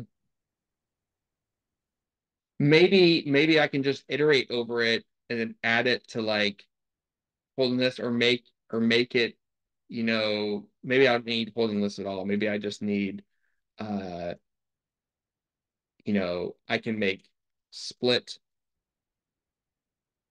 chord equals empty list here, right? And then I can just put another loop in here. So for character in chord, and then I can just append every character to my split chord. So split chord dot append, not single O, there's two O's, character. Will that work?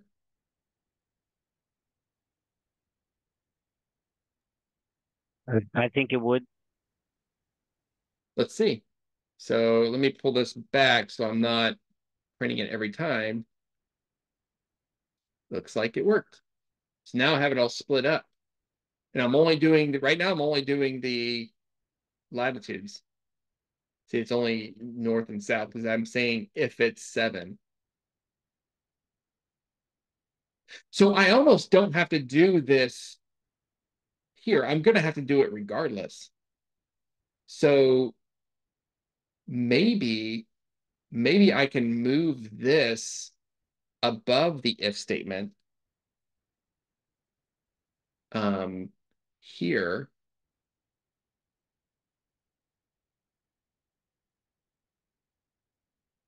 And then check the length of split chord.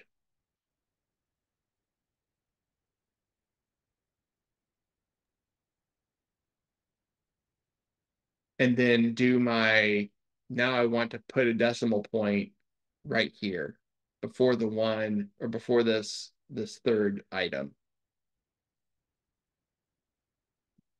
What would I use? So split chord dot append. Do I want to append the decimal point? Are we looking for an insert because we're looking to insert a certain character in a certain area? Okay. So insert an object before index. So insert, and I want to insert a Decimal. period. Yeah. And then I want to do it before 2.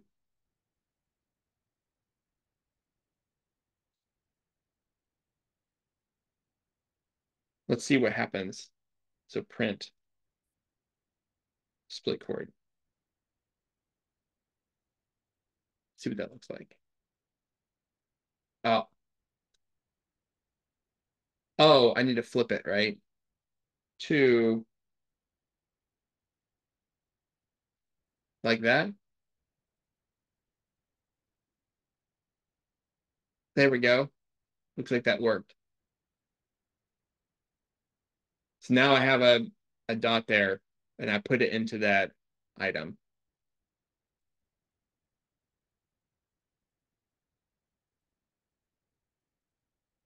Okay. And then elif, so I have an else, elif len split chord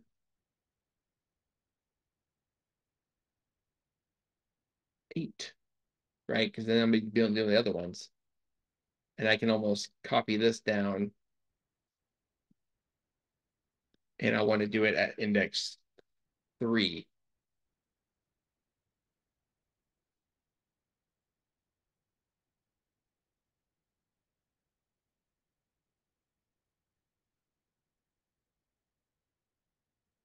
Then what do I do next?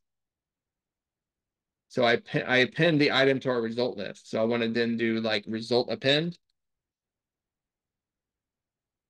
And then I want to do split chord. Like that. Yeah. Okay. Let's then, okay, so we did that. Let's go ahead and print the result. Cool. Let's see what happens. Good Lord. What happened? Forgot to join. Oh, forgot to join. Okay.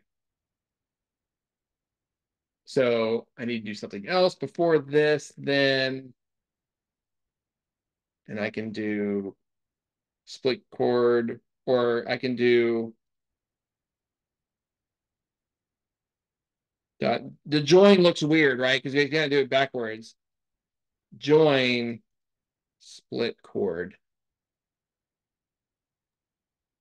You need the parentheses around the single quotation mark. I don't know if I have to or not, actually. I don't think I do. I always do. I always do, but I don't think I have to. That's what I was asking. I was just making sure because I've seen it both ways, and I was just checking. That's all. Okay.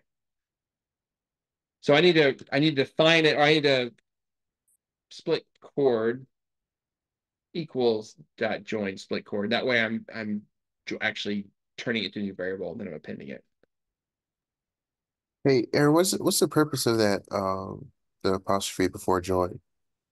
So this, so if you look at the join method, split, I think I have split right next to join, right? Oh wait, that's in, yeah, it's here somewhere. Hold on. Here it is.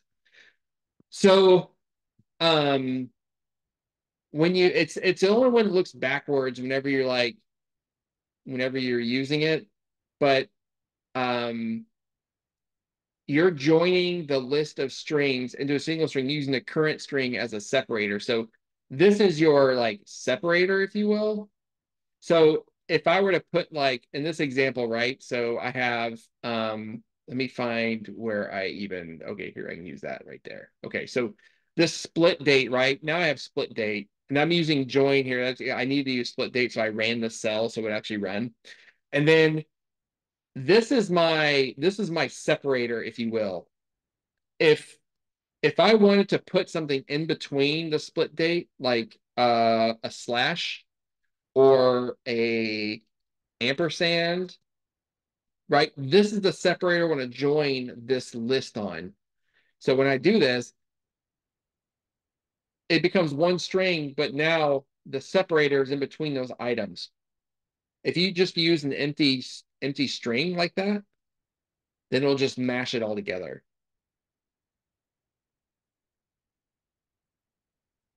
You see how that Okay. works?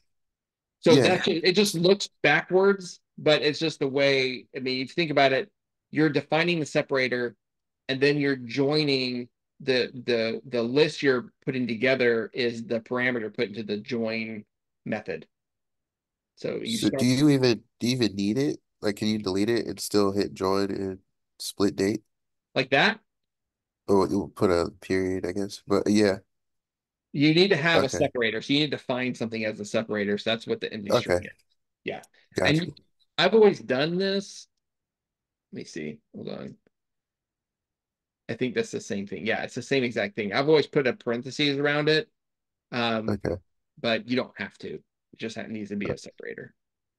Yeah. Got it. Is that just something for it to attach to? Like it knows to attach to whatever was beforehand, like a Yeah, this is what okay. the separator is. It's the thing that you attach all the pieces of the split string or the Yeah. list.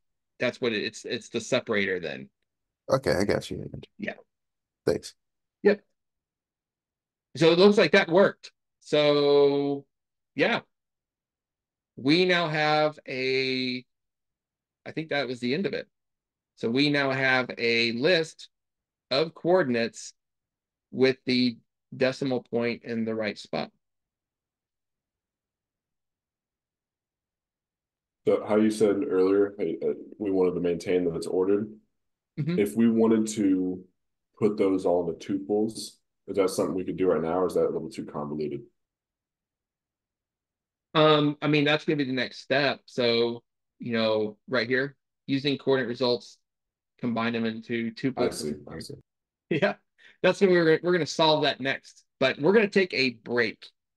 So let's just take a 10-minute break. We'll come back at 8:20, and then we'll Could continue you, this exercise. I was going to ask if you could scroll up just a little bit because I think I wrote the wrong thing. Oh, okay, yeah, sure. You want the code here? Yes, please. Yeah. Okay, cool. Yeah, and I'll Remember? just yeah, I'm gonna actually step away for a bit, but I'll be back in just a bit. Okay, that's fine. Okay, yeah, and we'll answer more questions. I mean, it's really I'm just gonna be asking you guys questions on how we can, use the stuff we learned before to manipulate this data. So yeah, I'll be right back. Absolutely.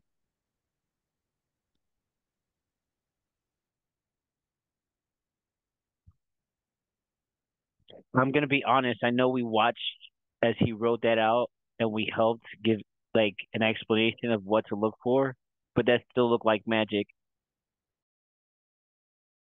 Yeah, I still have a really hard time conceptualizing what, like how all these built-in functions fit together, basically, and how I want them, yeah, definitely still at the beginner phase, I It's guess. confusing. It's confusing because there are like built-in functions we're using that we're not using a lot.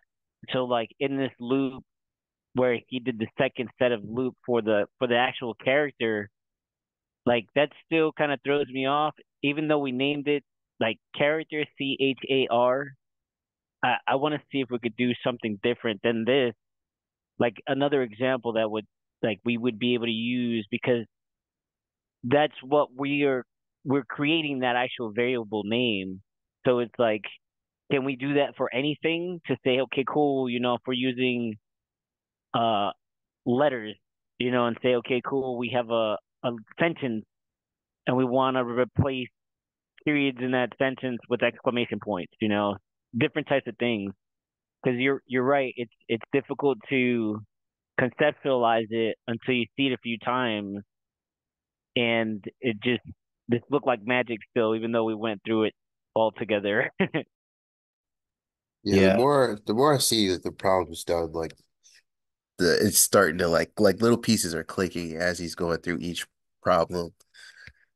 Like definitely doing the pseudocode like helps like break down, what I need to do in the first place, let alone get to like how to do it, in the computer language. So I think, working on the pseudocode part for me is like something I need to work on, and then that'll help me with the, you know, learning the syntax and all that to make it work. Yeah, that was what helped me out big time with the coder byte challenges. I would have these really long sections of pseudocode because I didn't know the actual Python language. So I was using my own terminology and then I would Google that terminology and basically like see like what came up on Google. Yeah, I think that's the best way for me too to learn it. So yeah, I'm doing exactly what you're doing. Like I think that's the only way it's actually going to be able to click for me. So yeah, I agree with you.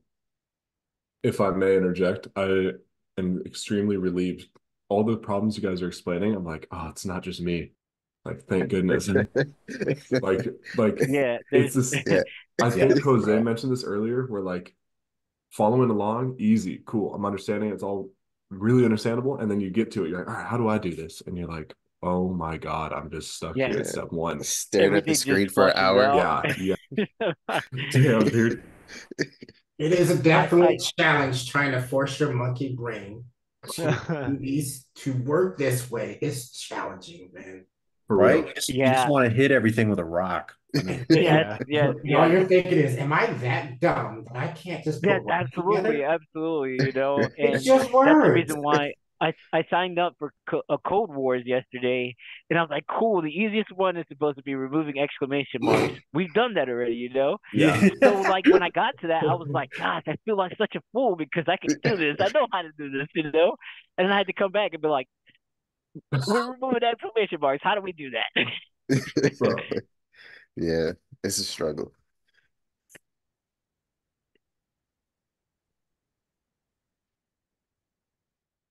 I'm back, but I'm stuffing my face right now, so I'm not gonna talk for a little bit more. I'm almost done.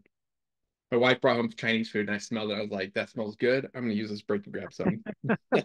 That's There's awesome. nothing wrong with that. Eating, you gotta eat. Gotta get some consumption in you.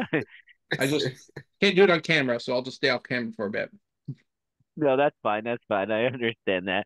But I mean, it's always fun to talk to everybody else because it's like, okay, do I feel that dumb? Am I just like not getting it? Because I've been looking at the words and I've been reading the stuff and I've been looking forward too. I'm like, okay, if I'm in three, I want to look at four and five. What am I going to get from there? Can I see what I'm doing? And it's like, okay, cool. I can do the practice stuff. But then when it comes to like doing something that's not in the practice stuff, it's like, what do I do? Where do I start?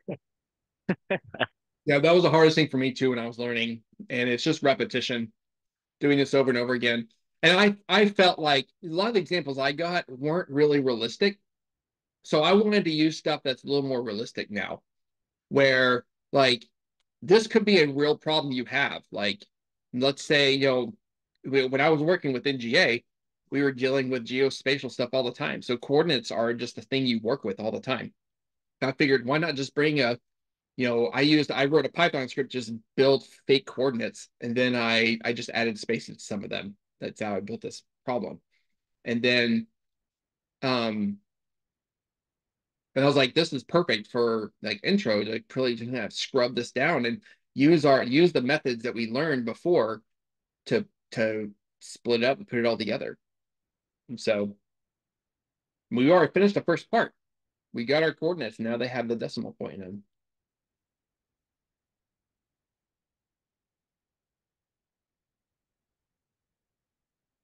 Okay, well, let me close my door.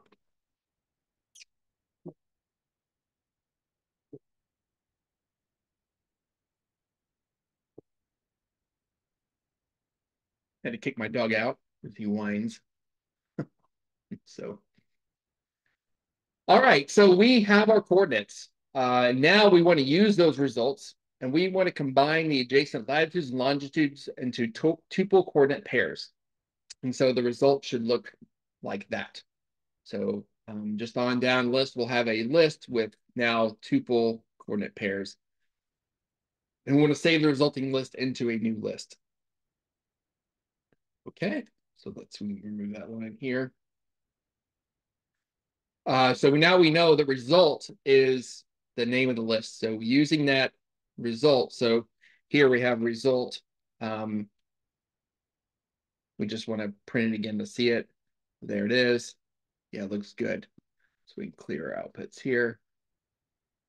Kenny Beck. So we know what result looks like. Okay, so now we want to combine into latitudes and longitudes and tuple coordinate pairs. And it should look like that. Okay, well, let's get started. What do we do first?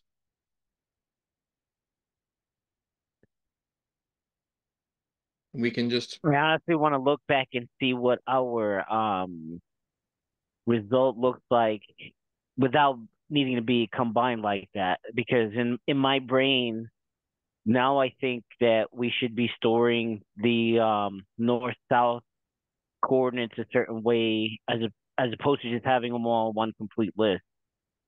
Okay, so it looks like this right now. Mm-hmm. So it's a list and it has these. If you notice, like they're already in order, and so Yes. Okay. so we don't have to really worry about. We of course would want to check, but for the purpose of this exercise, we're just going to assume they're already in order. We just needed to clean them up and put the decimal point in there. We really didn't have to do Okay. anything else. No, I So, understand, and that was just my worry to make sure they were actually already paired up. So since they're already paired up, this is uh this is already in an index, and you can say, okay, skip every other one to separate them. mhm. That's that's what I would do. Okay. So loop over result. So we want to make a loop. Okay, and then inside the loop. So actually, I want to tab this in. Inside the loop, how are we going to grab two of them?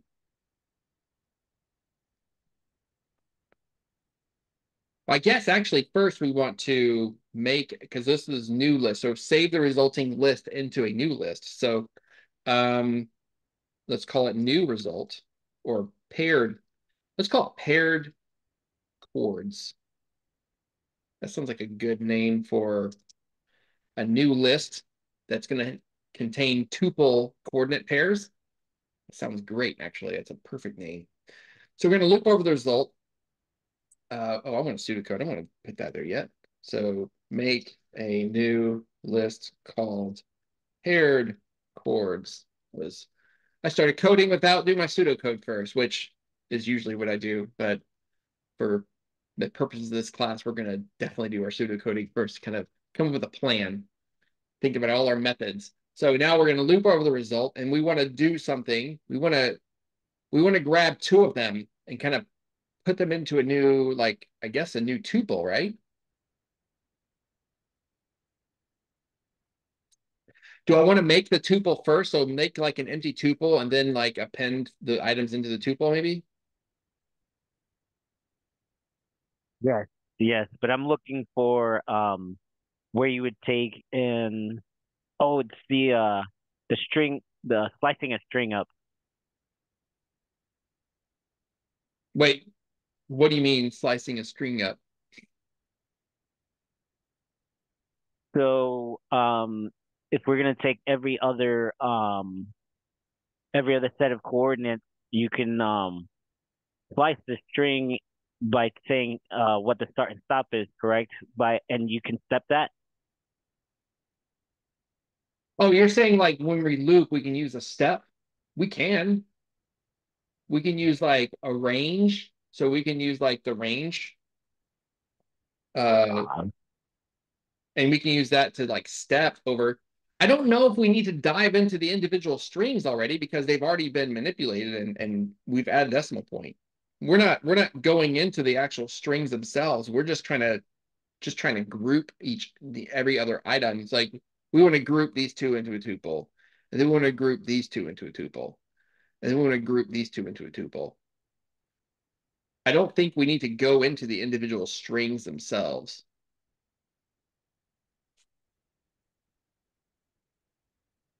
okay.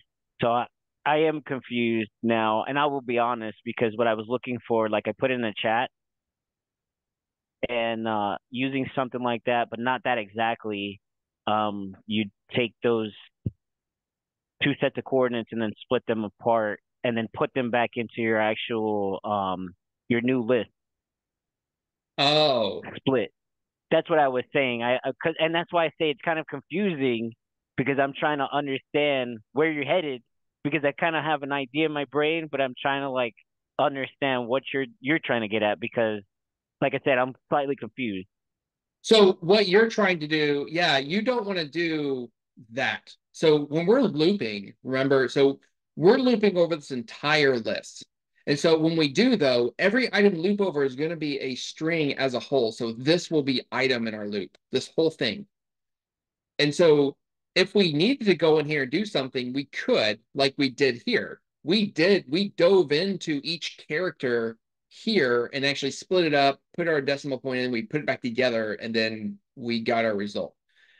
We don't have to do that anymore now. We just need to move them and just kind of group these together. So we need to work with these things as a whole and not dive into them and not do any weird like string splitting. Um, Can you do a for loop with the endings paired? So like if it ended with W and ended with S in the same pair, like for WS combination, put it in this list. For this combination, put in another list. Um, yeah, we could look at the last, we can use like, for item at the index of -1.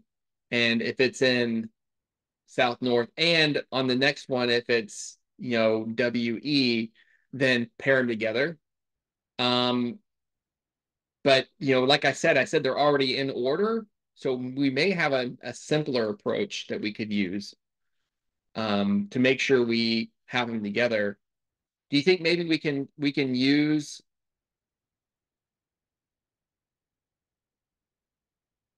so maybe we can loop over it and then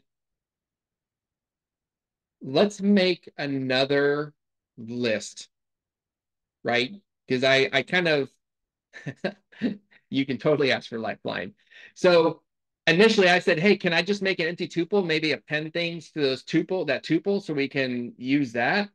And that was a bit of a trick suggestion, right? Because a tuple, you can't do that. You can't append to a tuple, right? So we need to use a new list. So I was thinking maybe we can make a new list inside of our loop called like, um, let's just call it temp pair or something, right? It doesn't really matter because it's just going to be temporary. And we'll make that an empty list. So let's pseudocode make new list called temp pair, and it will hold our it will hold our coordinate pairs, or it will be let's just call it that for now. So we're going to use it as a way to put our stuff into it, but we need to be like constantly checking to see if the length of this is less than 2. So we can start iterating over this and add these to a new list. And then once the list length is 2, we can then do something. And we can maybe move it to our paired coordinates as a list itself. And then move on to the next ones. So we can make a new list called temp pair, and then we can add check to see if temp pair length is less than 2. So it'd be like an if statement. If temp pair underscore is less than 2,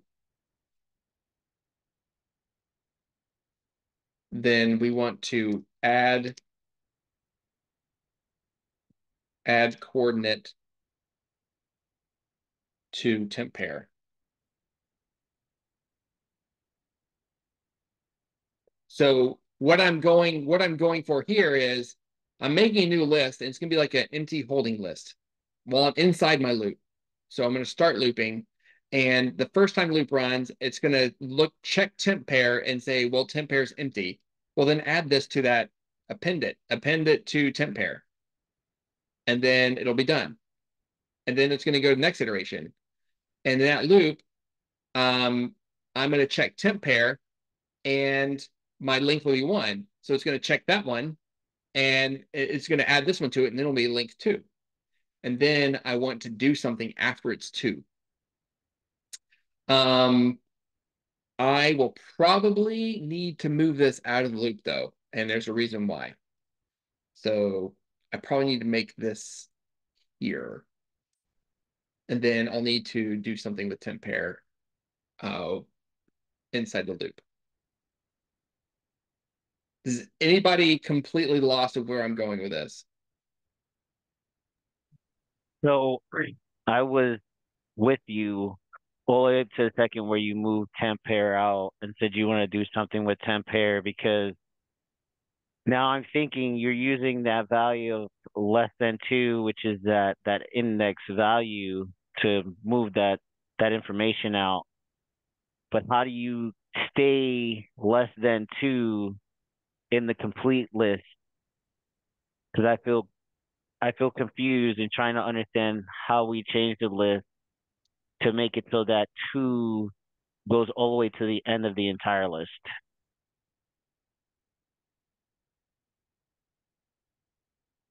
Let's just, I think you're going to see in a minute, like, where I'm going. So the reason Okay. I pulled No, the reason I pulled new list out of the loop, because every time the loop iterates, if I'm making a new list inside of the loop, I'm going to overwrite the loop and it's always going to have nothing in it every time it runs, right? But if I put a new list outside of the loop, then I won't totally replace new list, but I will have to empty it after I put 2 items in there and I move them into paired coordinates.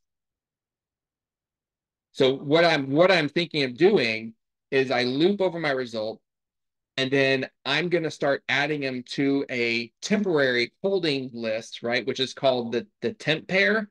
So I'm going to add this one. What I'm thinking is I'm going to start looping, and I'm going to say, okay, what's my length of temp pair? Well, it's 0 right now because this is the first time this loop is running. So I'm going to add this to temp pair, right? It's outside the loop because then when I go back and my loop iterates second time, if I define it inside the loop, it'll just redefine it as an empty list. But if it's outside the loop, it will not redefine it. So it's going to check again and say, well, what's the length of temp pair? Well, it's 1 because this one's in there. Well, then I want to add this one in there because I want to have 2. And so then when I have 2 in there, then I can say, okay, if I have 2 of them in temp pair, I want to do something at that point. I want to move them as a collective, pair into my answer, into paired Okay, I chord. understand. Thank And you. so then I can, inside my loop, I can empty temp pair. So I can like delete it or reset it. There's a method I can use to just clear it. And then I can start over. So that's where I think probably the best way to go about this. We loop over the result. We check to see if temp pair length is less than 2. If it is, then add it. We don't have to do anything else. We don't care what's the W, the S, the E, the north. Like we don't care about those. We just want to make sure we have 2 of them in temp pair. So then, so if it's less than 2, add it. Else if, so else, actually just else, I want to append paired chords with temp pair.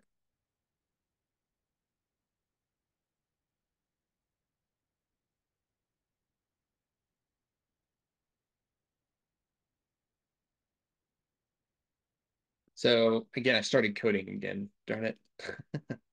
I can say otherwise, but I'll just leave it else right there. So do y'all follow my logic here? Kind of what we're doing? Yeah. Yes, definitely. I am now that I've asked all those questions. That's fine. That's perfect, right? So let's try and just start. Maybe let's try and make some code here. So we have let's call it paired chords equals an empty list. And then we have temp pair. I am purposely missing some steps here, but we're going to go with it now to see what it looks like. So that's fine. We're going to see some. So for item or for chord in result, now we're looking at each coordinate. So now we want to check to see if temp pair length is less than 2. So if temp or length len temp pair is less than 2, temp pair dot append chord. Is it chord or paired chord? It'll be chord. I want to append a single coordinate into temp pair. Thank you. Yep, you'll see why. And then else, this will be paired chords dot append temp pair.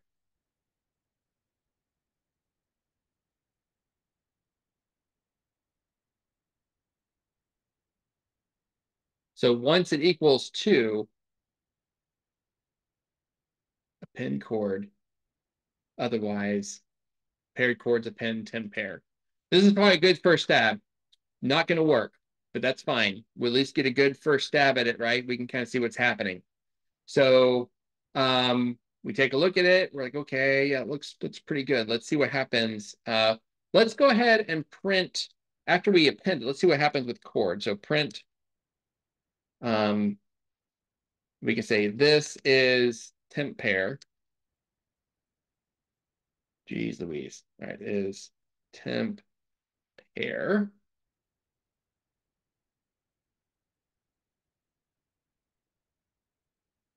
Temp pair.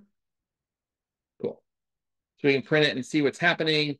And then we can also print it here and say print temp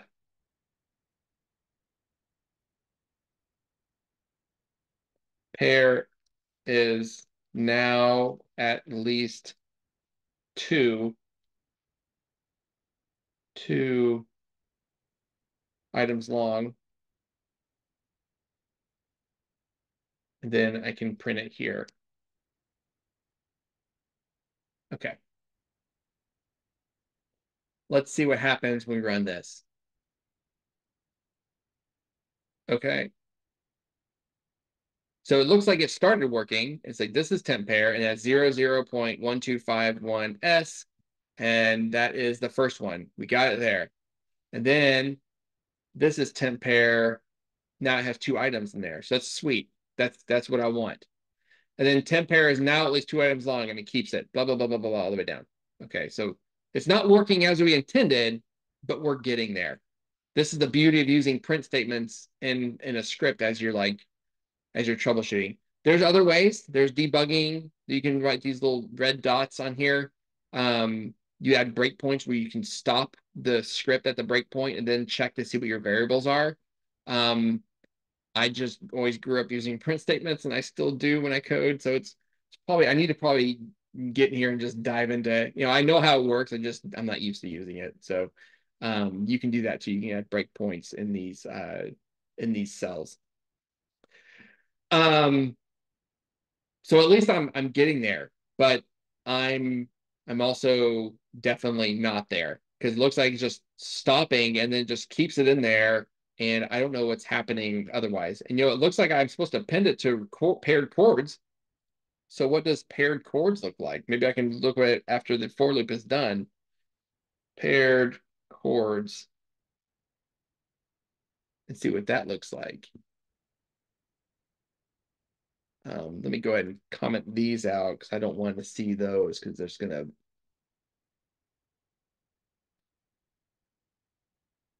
Okay, so it looks like paired chords is okay, so it looks like it's making a list of pairs, but they're all the same, all the way down. Okay. Well, it's running, but it's not running the right way. So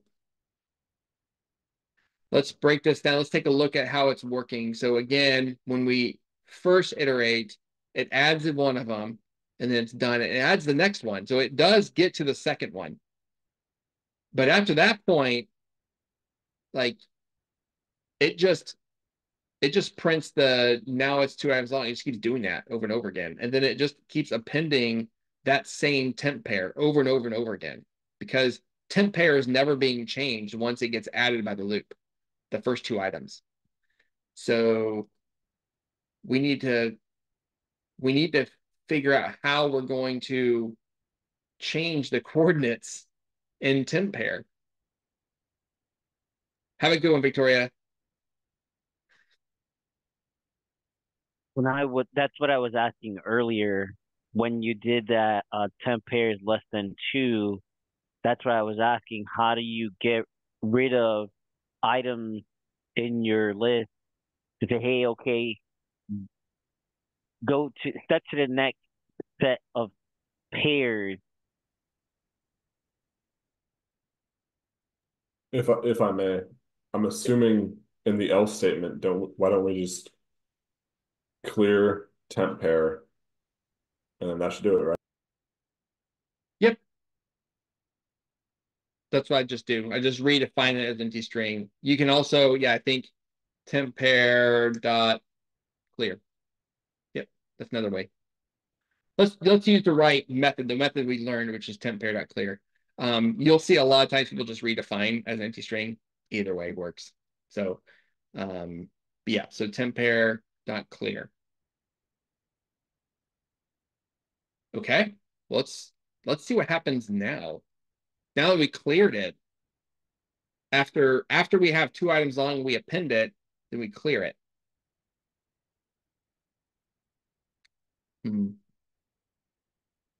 Okay.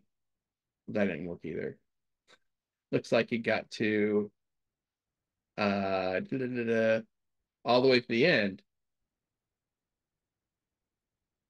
Huh, that's weird. Okay. So we appended a coordinate. temp pair, and then we clear it. Only if it's equal to 2, right? So we check in length, it's 0, and then we append it. Then we move on. We go to the next one. We check the length, it's 1, so we append it. Then we go back to the third iteration. So now we're on 75. We're on this one. On the third iteration, it's now 2. And so we go here, and now we want to paired chords. We want to append temp pair, and we clear it. Then we get to the fourth one. So this never gets added. Oh, that's not good. Okay, so how can we solve that? Maybe we can check to see if it's equal to 2 after it's been appended before like going to an else statement.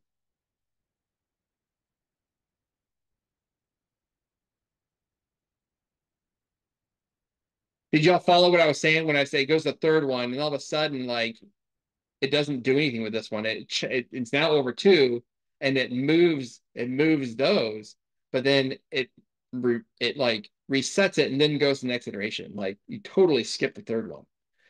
So maybe we should check to see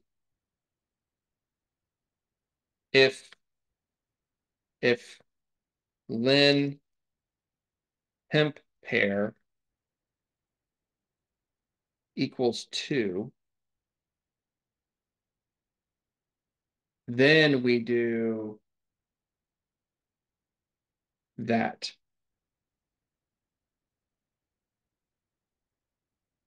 Oops.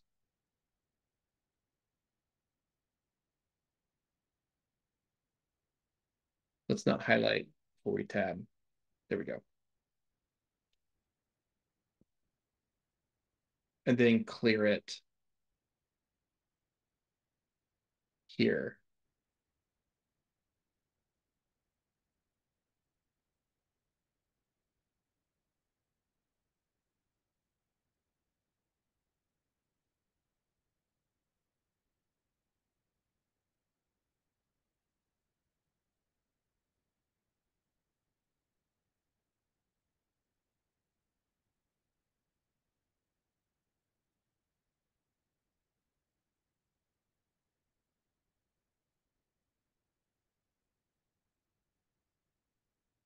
Yeah, let's try that.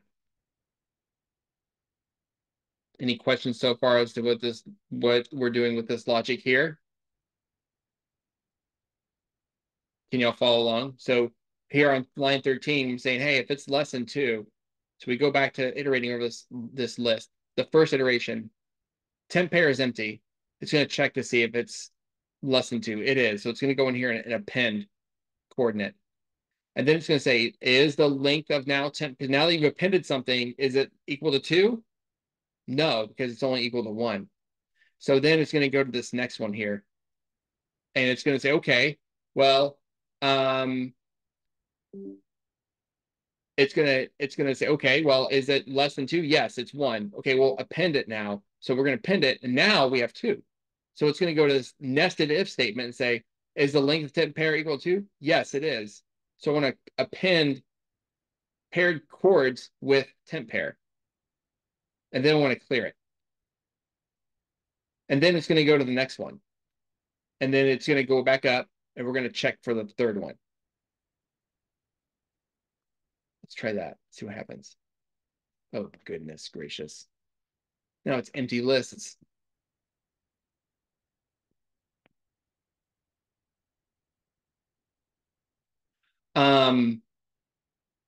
This has to do, we can print out temp pair here, so I can see it.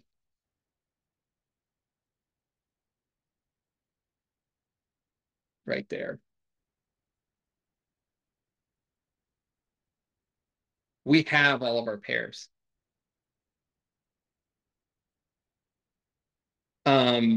But what's happening is we're really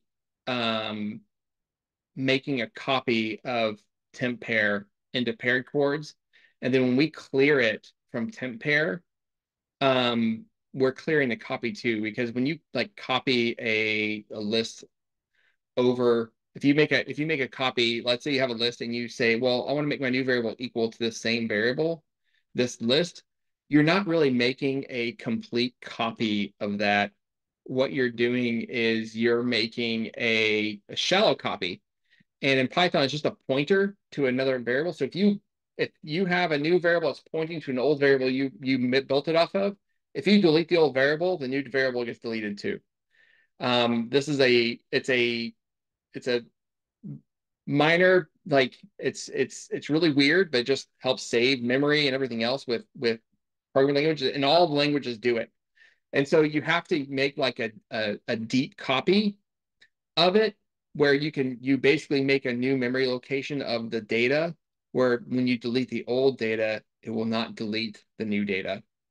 And so we are correctly doing this by we're printing the temp pair, we can see it. But when we append it and then clear it, um, we're not, we are not, we're clearing the appended copy as well. So when I redefine temp pair, I'm then making like a new memory location. So let me see if this will work here. This may not work either. Yeah, there it goes. So when I redefine it as a empty list, I'm not clearing that same one. I'm making a new variable. So when I append it here, it's basically severing the connection between the temporary variable I made and the one I appended. So I can't use clear because it will still affect it. But if I redefine it as an empty list, then it works. So that's a good thing to look up in Python. Python deep versus shallow copy.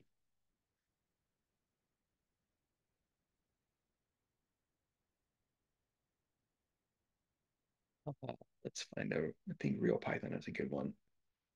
This is also, I don't think I have this in the resources. Have y'all seen this before? Real Python? I have seen that site, just trying to figure out other things. Yeah, this one is pretty good. So what's nice about this one, like you can take a look exactly how it works, but basically it just talk about what I was saying. Like if you were to make a list and then say my new list equals my old list, and then change your old list, and then print out your new list will have changed, because it's just a pointer reference to a block of memory that was defined, in the old list. So yeah, this is a really good concept to kind of understand in the beginning. I didn't include in the lesson. I think I'll put it back, especially with this example here, so you guys can see how using the clear method cleared the appended copy of temp pair. So when I redefined it, I basically, almost severed that connection, where I can then uh, get my list of coordinates here. So now I have coordinate pairs in the list. Is that what I want?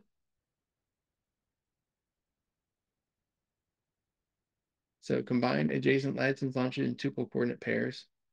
The result should look like that. I was gonna ask that the result looks slightly different because each one of those is saved in what looks like an array.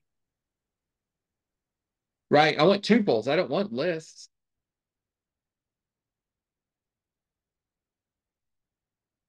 Shoot. Well, what if I defined a new variable called temp tuple pair equals tuple temp pair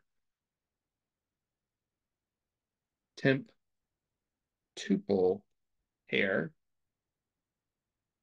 and then maybe go back to clearing this.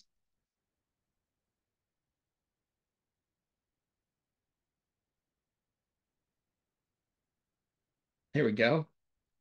So what I did there was I casted my temporary pair list into a tuple. So using the casting that we learned about in lesson 1, where you can cast data types, you can cast a list into a tuple, and you can cast a tuple into a list because you're changing the data type. You can do that too. And so just turn it into a tuple, then move it. So you can make a list first, add things to it, and when you go to your final answer, you can then cast it to a tuple and then send it up. And then I can then clear temp pair because I have made a completely different object. Now it's a tuple. You can't have a reference to a block of memory, from a list to a tuple. It has to be a completely separate block of memory. Yeah, this is it's getting in there. Like we're starting to change data around. This is the skill, data manipulation. Using the tools you've learned to move data around. You can do whatever you want. I think of this like when you're at the basic of data, when you're looking at strings and numbers and Booleans, right? You can build anything. You just have to know how to put it together. And so we can do whatever we want with this. In fact, my next step, which I'm not going to have time to get to tonight because we're already at 7 minutes left until 9, but we want to then save each one to a dictionary with keys. So now I want to put this stuff into a dictionary so we can see how we can manipulate data. We went from this list of disorganized gross strings with extra spaces, and we've now massaged it into these tuple pairs. Same data, but looks a lot better. And then we're going to go into and make like location 1, location 2. We're going to turn it into a dictionary with all of our lists in there. And then I have a stretch goal too, by the way, where there's a few repeat coordinates in there. We need to remove them. So we need to do a data cleaning. So back in the original listing here, there's a few of them that are copied and pasted that shouldn't be there because you don't want repeats. So it looks like we're good here. We have our list, our new list called paired chords, and it has each pair is a coordinate pair, and it's in a tuple.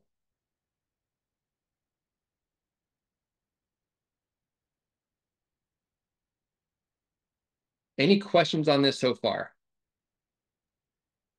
All of this portion is being recorded, and we could go back and look at the YouTube on it, right? Oh, I forgot to record. No, yes, it's recording. Yeah. I'm just asking, I'm making sure because I was Yeah. very honest.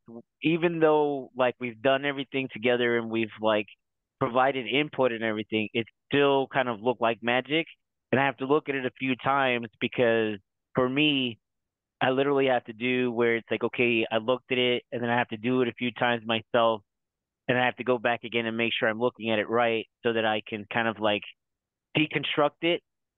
Mm-hmm. And this has been very helpful. But looking at it again will help a lot more. Good. I mean, I can continue. I think I can get this done in just a few minutes. This Can last, can I ask a quick question, real quick? Yeah. Going back to the deep and shallow copying, Mhm. is it a matter of it? Could you scroll back up to that block, please? So, like, is it not functioning right because when we clear it, it clears it before it even appended it? No, So it right? did append it, but because I didn't redefine it and I cleared it, I cleared the pair. It was a list, right? So it was a list of 2 strings. I cleared it And when I appended it, I basically made a shallow copy to paired chords. And when I did clear, it just cleared both because it was just a pointer in memory to another location in memory in the computer. But That makes a lot more sense. when I redefined it, then I made a new memory location. This one stayed the same. So the one that got appended stayed the same because it was basically a connection was severed at that point. And then when I cast it into tuple, I'm also severing the connection between the two. So I'm making a completely new variable and then moving it.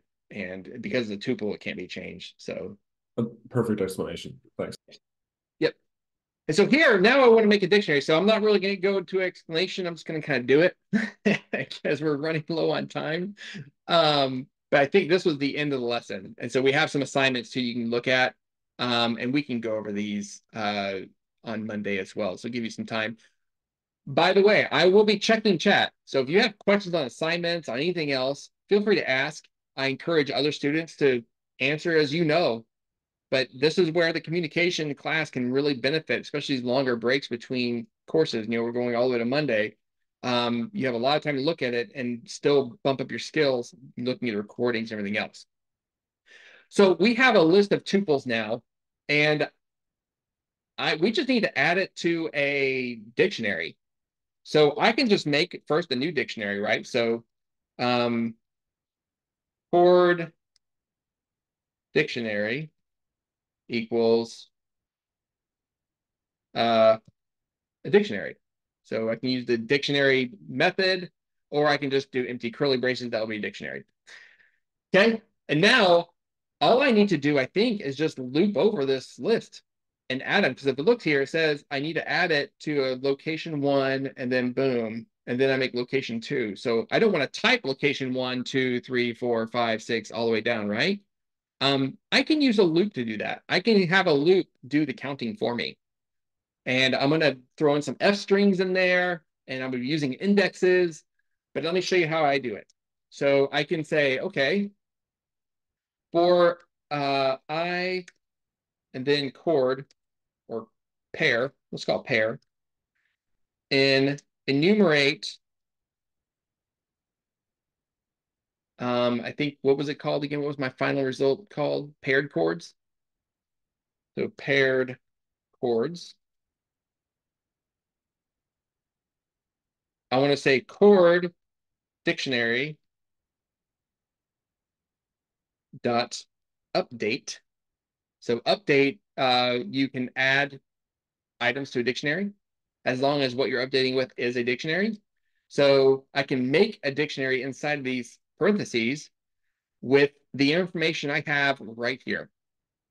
And so I can say update, and then I can make a dictionary, and I can make an F string, and I can say location I. This won't work all the way, but we get close, and then I can show you how we can fix it. So actually, I can fix it right now. Location I plus 1, and then I can do my colon, and then do F string, colon, another F string, and this is pair. Actually, don't have to have F string. I just do pair. Like that. And then close it. Boom, boom, boom. That gets taken away. Okay. So what this is I'm making a new key right here called location. And because this is going to start at 0, I don't want location 0. I want to start with location 1. So I do I plus 1, which then gives me location 1. And then I want the pair, which is going to be the paired coordinate. And then I can print chord dictionary.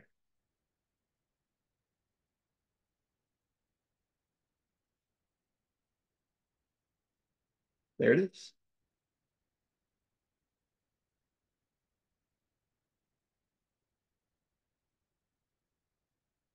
So this here is using that. I'm using the update, which we learned about the update method yesterday. We can use update to update a dictionary because it starts off as empty, so it gives me location. And remember, this F string, I can inject a variable. In this case, I, with enumerate, I will start at 0, and then pair is the coordinate. So pair will be this, and then I plus 1 is the number 1. I put that into a string, put the colon, and then I put pair. So that's my key and my value. And then I update dictionary with another dictionary. So it's a one-item dictionary, it gets added. One-item dictionary gets added. Every iteration of loop, it just gets added all the way down. Location 200.